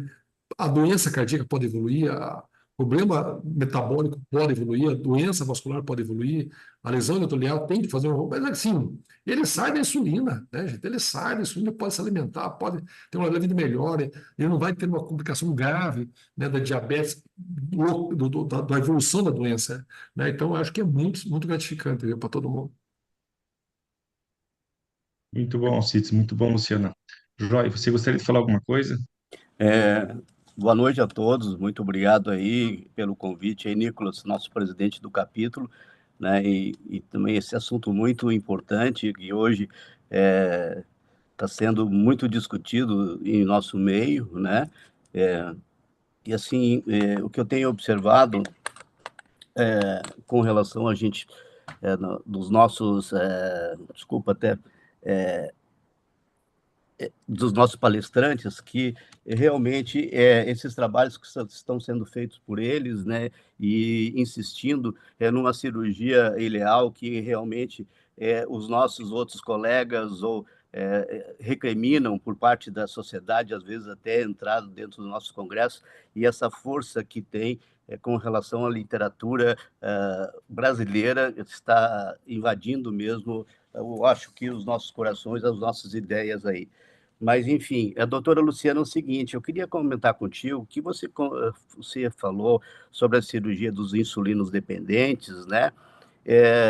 Dos os pacientes mais jovens e também as resistências à insulina, os MCs e tal. Eu gostaria de saber com relação ao paciente que tem LADA, seria uma indicação para cirurgia? Qual é que é a resposta para isso aí? O que é que você pode nos dizer? Então, o doente que tem LADA, ele só pode ser operado se ele tiver obesidade, né? Operar para o diabetes não tem, é uma contraindicação, né? Então, por isso que no pré-operatório a gente precisa dosar os anticorpos, né? E ver aquele desenho que eu mostrei é bem novo isso, e é bem fácil de raciocinar, né? O quanto há de autoimunidade, quanto há de resistência e quanto há de prejuízo à secreção. Então, precisa pedir os anticorpos antes da operação, isso faz parte de qualquer protocolo para operar um diabético, mas alguns LADAs foram operados por engano, né? E eu tenho 2 casos, acho que o Alcides também tem. Sim. E esses doentes, na verdade, entraram em remissão, né? Porque eles tinham obesidade, né? Mas a gente precisa, é outra coisa que a gente precisa falar, né? Que seria o efeito em longo prazo, ou seja, acompanhar o doente voltar para a gente ver, né? Não é raro alguém falar, eu fiz a cirurgia, mas comigo não deu certo. Fala na nossa frente, porque sabe que a gente está envolvido com a especialidade. Mas longe da gente, fala, eu fiz aquela droga da cirurgia e não deu certo, né? Uhum. O doente nunca mais volta. Então, para LADA, para diabetes que há autoimunidade, eu posso fazer a cirurgia desde que o objetivo seja tratar a obesidade. Lembrando que perda de peso hoje faz parte da diretriz da Associação Americana de Diabetes, inclusive para diabéticos magros, né? Então, quanto menos eu forçar da minha célula beta para jogar insulina em mim, então melhor será, né? Então, eu posso tratar para obesidade. E realmente a epidemia da obesidade não poupou o diabético tipo 1. Isso é acrescido de um fato muito, sim, chocante, que é o que eu já falei isso, né? Que até 30% dos jovens com diabetes tipo 1 deixam de aplicar insulina para não ganhar peso, né? Porque a insulina, ela deposita gordura, né? E Certo. eles deixam de usar a medicação para não ganhar peso. Isso é terrível. Uma coisa para ter cuidado na cirurgia do diabético tipo 1, aí a gente já está mudando um pouco de nível aqui. Eu não queria falar nada complicado, mas essa coisa da produção endógena de glicose e essa coisa da hiperglucagonemia, ela é um problema no diabetes tipo 1. Então, que a gente mostrou aqui, isso não é endereçado, isso não está resolvido depois da cirurgia. Então, isso é uma coisa que a gente precisa pensar ao tratar diabético tipo 1. Mas sim, a fronteira foi ultrapassada, assim como o da análogo de receptor para GLP-1 para diabético tipo 1 também está indicado. No caso de paciente com IMC limítrofe entre 34 e 35, de IMC com hipertensão e também com LADA, né? Ou insulino dependente. E a LADA, no caso, seria contraindicado? Não, não. E eu sugeriria você estudar outras coisas desse doente. Não precisa gastar dinheiro, mas mede a cintura dele, por exemplo, vê o fígado dele como tá. O fígado é um grande indicador de cirurgia. A gente, outro dia, a gente marca uma aula. O fígado é um grande indicador de cirurgia. Hoje, o único tratamento que existe, uma droga que foi aprovada há um mês. Hoje, o único tratamento antifibrótico que existe é a cirurgia bariátrica. Único, né? Então, o fígado, como eu falei no final da minha aula, a doença não necessariamente mora no IMC. A cirrose metabólica. Previne a cirrose metabólica. A fibrose, né? A fibrose. Sim. Embora haja alguns casos, o conceito de cirrose tem sido reformulado para acrescentar reversibilidade Sim. quando não há hipertensão portal. Certo. Alcides, Oi. com relação às cirurgias ileais, né, tá bastante fervorosa, vamos se dizer, né? Tem nossos grupos aí do Barect Channel também que apoiam muito essas reversões de cirurgia e tal, né? Então, com relação à diabetes, que é o tema, a interposição ileal tem dois tipos de se fazer, né? Ou seja, duodenal, jejunal. Eu acho que é até um trabalho da Luciana, né, de doutorado, né? E a jejunal transposição ileal. propriamente dita ali.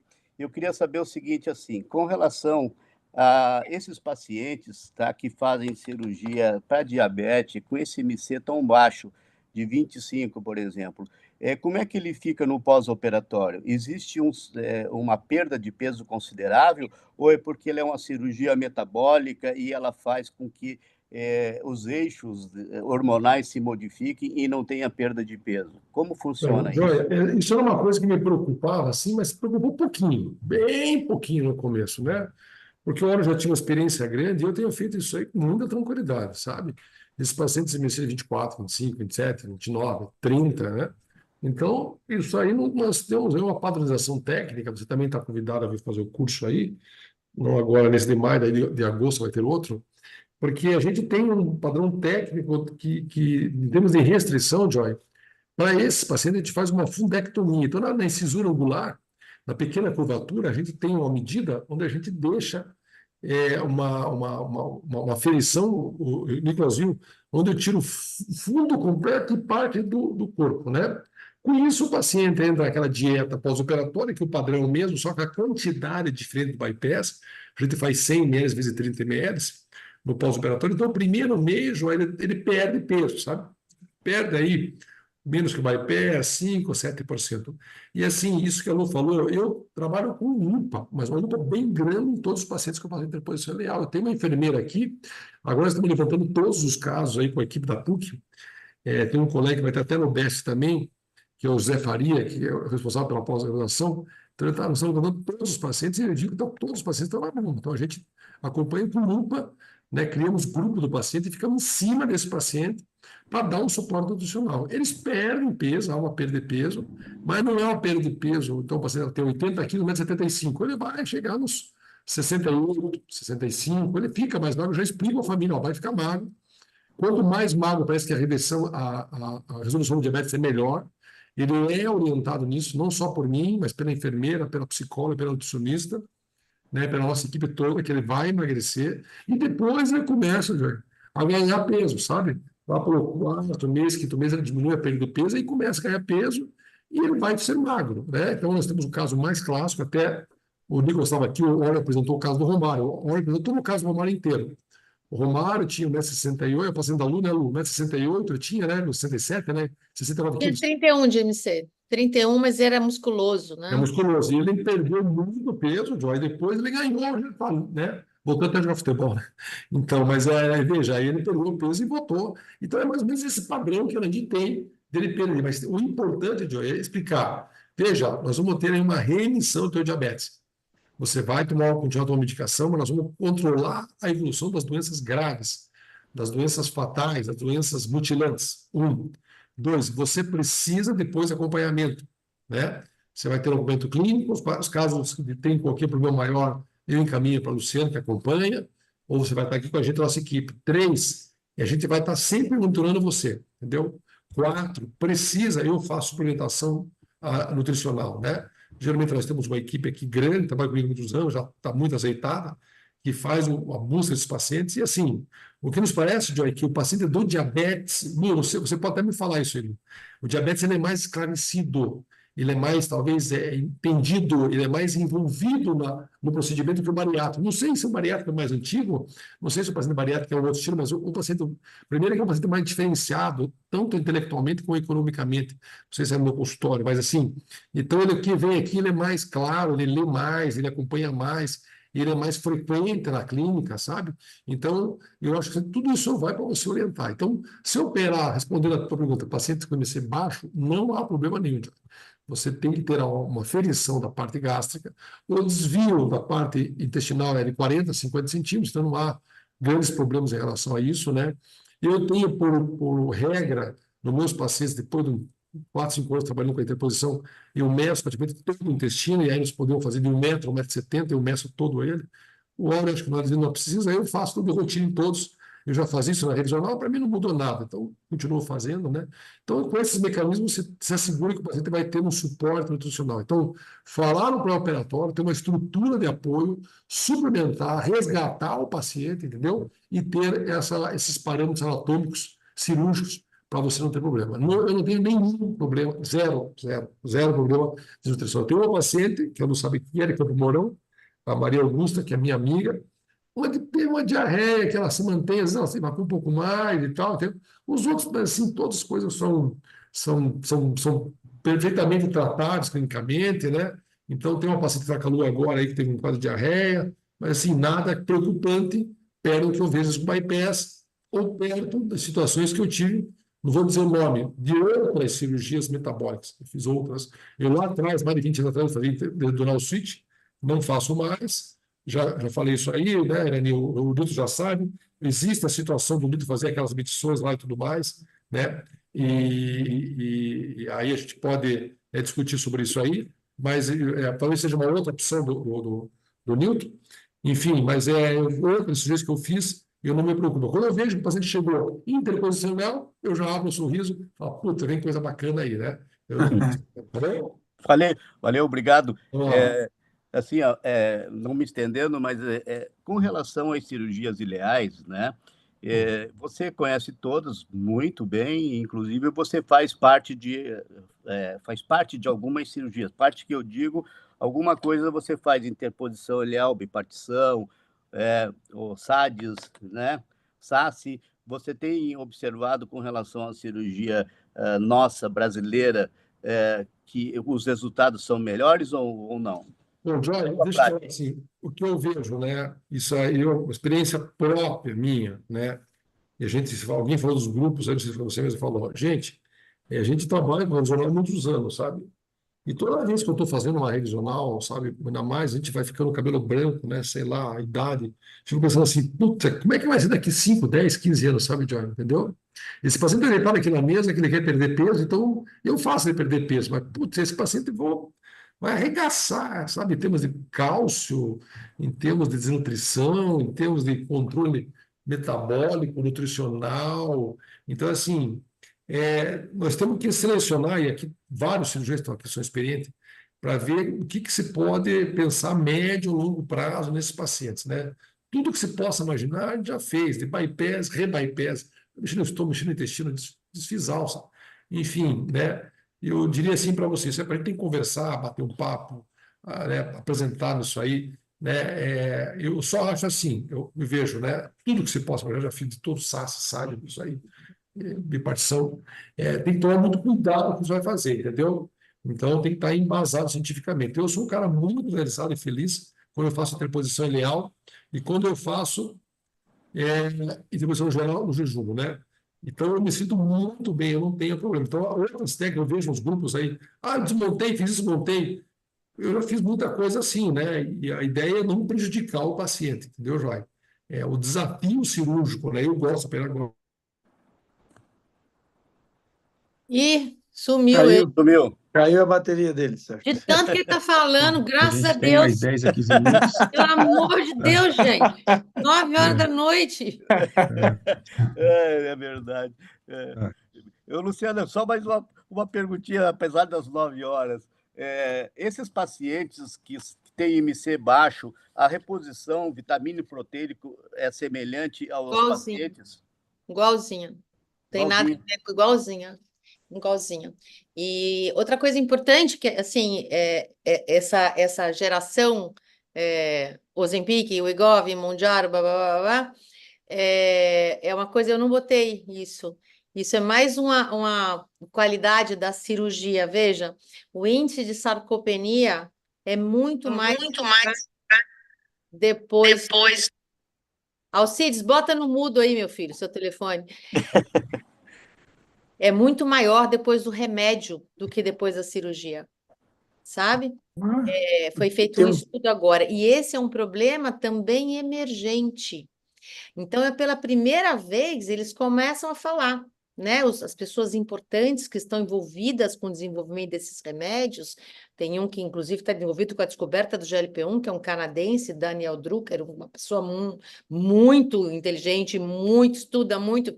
É um problema agora. A sarcopenia, a perda da massa magra em função do emagrecimento com o medicamento. É uma coisa que começou assim, ela está se falando em todos os lugares. Reposição é igual independente do IMC. Em relação ao que o Alcides estava falando, o Auro chama de termostato hormonal. Chega uma hora, não emagrece mais. Na verdade, esse termostato hormonal é controlado principalmente por um hormônio periférico produzido na gordura, que é a leptina, né? Que é quem conversa com o nosso cérebro, né? Botando mais ou menos o nosso shape. Então, as pessoas emagrecem depois da cirurgia, principalmente por causa da gastrectomia vertical, né? Por isso, esse cuidado de ajustar o sleeve ao IMC. Ok, obrigado, muito obrigado. Perfeito, a gente tem mais 10 a 15 minutos. Alguém mais gostaria de fazer alguma consideração, algum questionamento? Ricardo está mutado. Oi, Oi. parabéns, doutora, pela aula. E Lá no queria chat. perguntar, assim, com relação ao controle perioperatório. Esses pacientes normalmente têm um diabetes grave, né? Talvez com uso de insulina. Teria um nível de glicada para a gente ter uma segurança maior durante a cirurgia? No pós-operatório, o manejo da glicemia, o uso das medicações? Ótima pergunta. Então, a Associação Americana de Diabetes e as próprias regras cirúrgicas sabem que se a gente internar um doente com uma glicada maior que 10, maior ou igual a 10, o risco de complicação é muito maior, complicação infecciosa, blá, blá, blá. Mas isso, na verdade, no nosso país é quase uma piada, né? Porque as pessoas não tomam remédio, não têm acesso à medicação, a gente está cansado de ter doente com glicada de 14, mas por diretriz 10, né? Importante que o doente, antes da operação, a gente já deixa o doente só com insulina, né? Tira todos os remédios oral, a metformina, inclusive, precisa tirar, né? Porque tem risco de acidose renal. E depois da cirurgia também, só com insulina, né? É como se deixasse o pâncreas em repouso, né?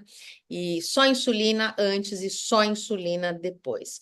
Uma coisa interessante, qual é a porcentagem que a gente tem hoje de doentes que entram em remissão no primeiro mês?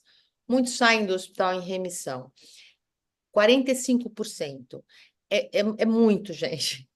É muito, sabe?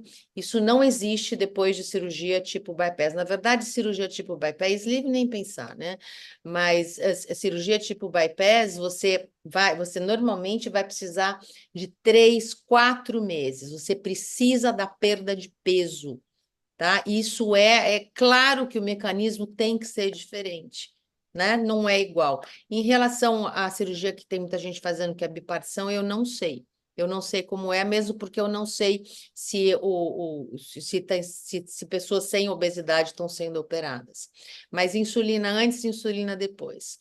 Aporte proteico, é igual. A única diferença é que esse doente, a gente pede logo para ele comer a proteína logo, sabe?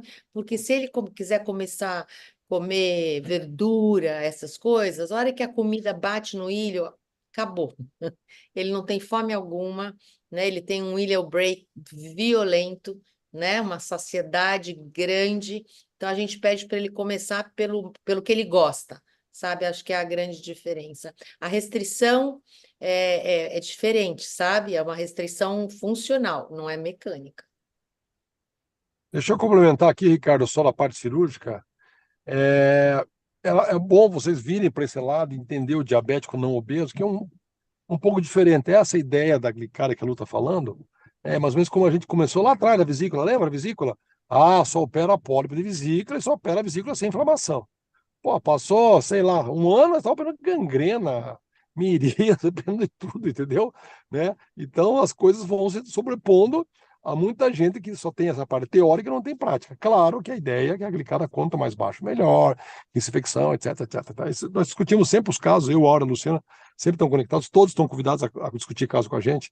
Mas esses dias o Aura estava com um paciente lá, né, Lu? Que a glicada não baixava de 10, 11, não baixava, insulina e vai, ele teve que operar o cara assim mesmo, né? Não teve jeito. Então, se nós vamos... ele tem um caso de um clamp que ele fez, eu me lembro, que ele tinha dado 300 unidades de insulina para o doente do clamp e não mudava a glicose dele. Então, é outro não doente. mudava.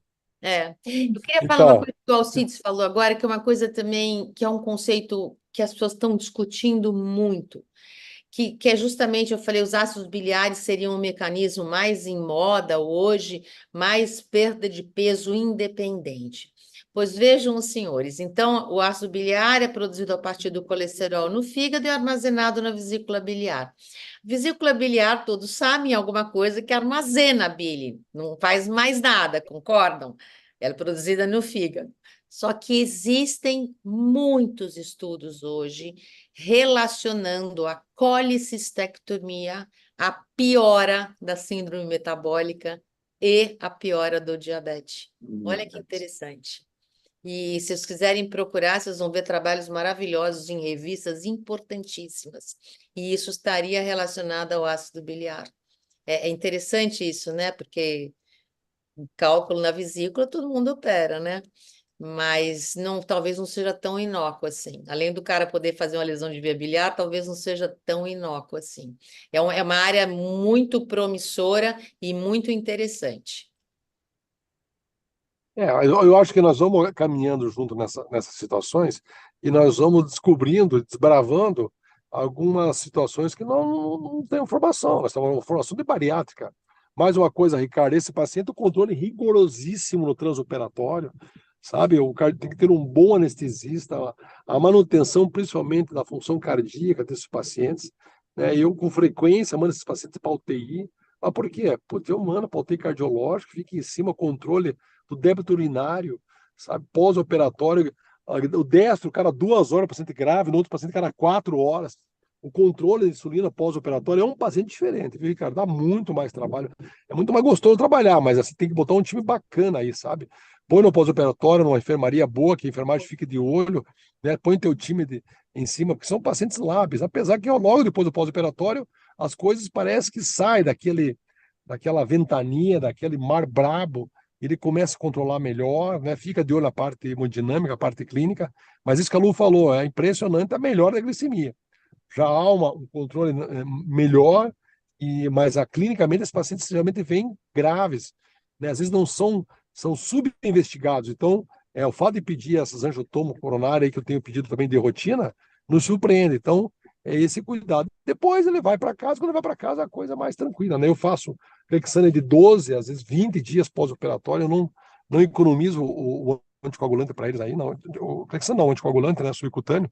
Então são pacientes que têm que ficar com lupa, sabe? Depois a gente acompanha, a gente bota esse paciente no radar aí muito mais intenso do que na bariátrica, né?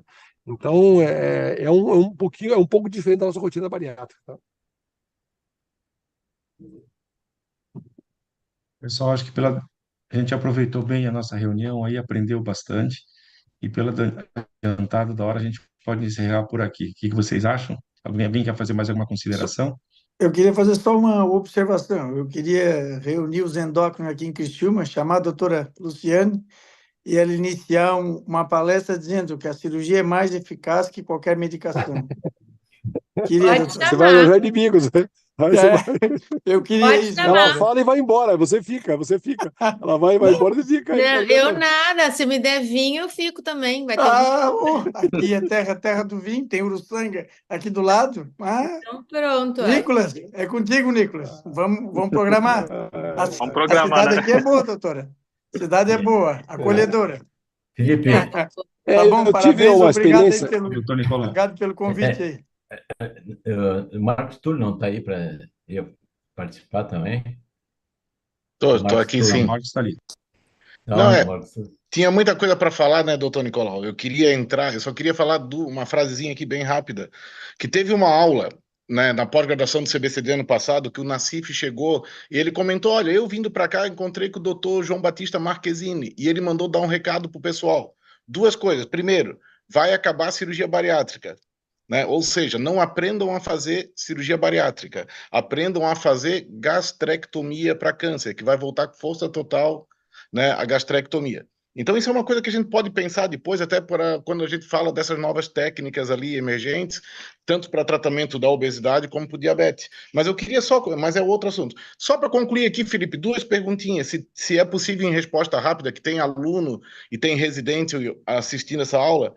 Alcides, Para realizar a interposição ileal, como é que é a questão do protocolo de pesquisa? Como é que é essa aprovação? Qual seria o processo para aprovar a realização desse procedimento? E para a doutora Luciana, de uma forma bem simplista, existe o paciente ideal para realizar a cirurgia metabólica do diabetes, relacionado, por exemplo, ao tempo da doença ou IMC? Se fosse assim, dizer, esse era o doente que tem o melhor resultado. Quer falar primeiro, Alcides? Eu falo rapidinho. Não, não tem. Não tem. Não tem, porque entre os fatores todos que foram estudados de preditores de remissão, talvez fosse só a resposta, a resposta da glicose dependente da insulina. Na verdade, o contrário, resposta insulínica dependendo da glicose. Não tem um paciente perfeito, não tem uma cirurgia só, tem cirurgia para todos os pacientes, só que o importante é saber que essa não é uma especialidade para ser tratada como foi tratada a cirurgia bariátrica no começo, em larguíssima escala, em protocolos, em terceirizar. Não vai funcionar assim. Não funcionou para a cirurgia bariátrica também. Em relação ao doutor João Marquezini, o meu ex-sogro, doutor Renan Tinoco, falava exatamente a mesma coisa para o filho dele, para o Augusto. Não fica só na cirurgia bariátrica, porque a cirurgia bariátrica vai acabar. Ele falava isso há 20 anos. Eu não acho que a cirurgia bariátrica vai acabar. Não acho que a cirurgia bariátrica é muito boa. Mas para a cirurgia bariátrica funcionar, precisa ter gente querendo operar.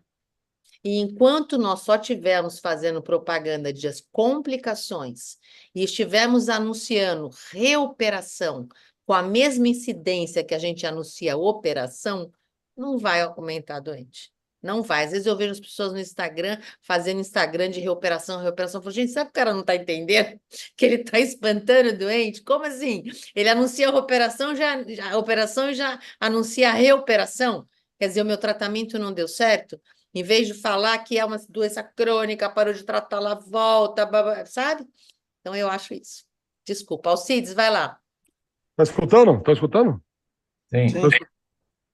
Eu acho assim, esse assunto eu não posso mais falar com o Áureo, porque ele já falou para mim várias vezes, inclusive entramos um dia numa reunião, é assunto já consumado, né? Foi aprovado pelo STF, nós estamos operando aqui de rotina há 16 anos, e agora com essa aprovação nós estamos muito tranquilos. Então, quer dizer, não há nenhum questionamento. O que falta aí talvez seria só uma liberação do CFM. O CFM está em confronto ainda com isso. Não só com a interposição, mas com a bipartição, com a OAGB, com outras, né? Mas eu faço de rotina, né? Outros colegas que estiveram aqui, quem vier no Sojocref vai vir que o Áureo vai falar exaustivamente sobre isso aí. De rotina eu tenho feito, Tinoco tem feito de rotina, né? Quem mais? Outras pessoas estão fazendo, não há problema nenhum em relação, nenhum, zero, em relação a isso aí. Isso é uma coisa já eu não preciso nem falar com o Áureo, eu não vou mais falar sobre esse assunto. Então, e realmente a gente já consultou, e estamos com consentimento informado, consultamos os advogados, a coisa está liberada para isso aí. Não está liberada para o CFM, mas o STF está acima do CFM, isso nos dá aí uma prerrogativa para poder operar com tranquilidade. Qualquer operação judicial que você tiver em relação a isso, você está protegido pelo STF, né? Tá bom? Bom saber. Mara, gostaria de fazer um encerramento? Doutor, acho que seria isso mesmo. No YouTube não temos nenhum questionamento, tivemos uma boa adesão também, acadêmicos, médicos, residentes, enfim. Foi muito proveitoso, acredito que para todos. Podemos encerrar por aqui, doutor Felipe? Podemos. Muito obrigado, Alcides. Muito obrigado, Luciana, pela disponibilidade. Aos amigos aqui de Santa Catarina também pelas perguntas. Infelizmente, a gente poderia passar horas aqui, mas amanhã a gente tem que trabalhar e descansar mais um pouco. Combinado, pessoal?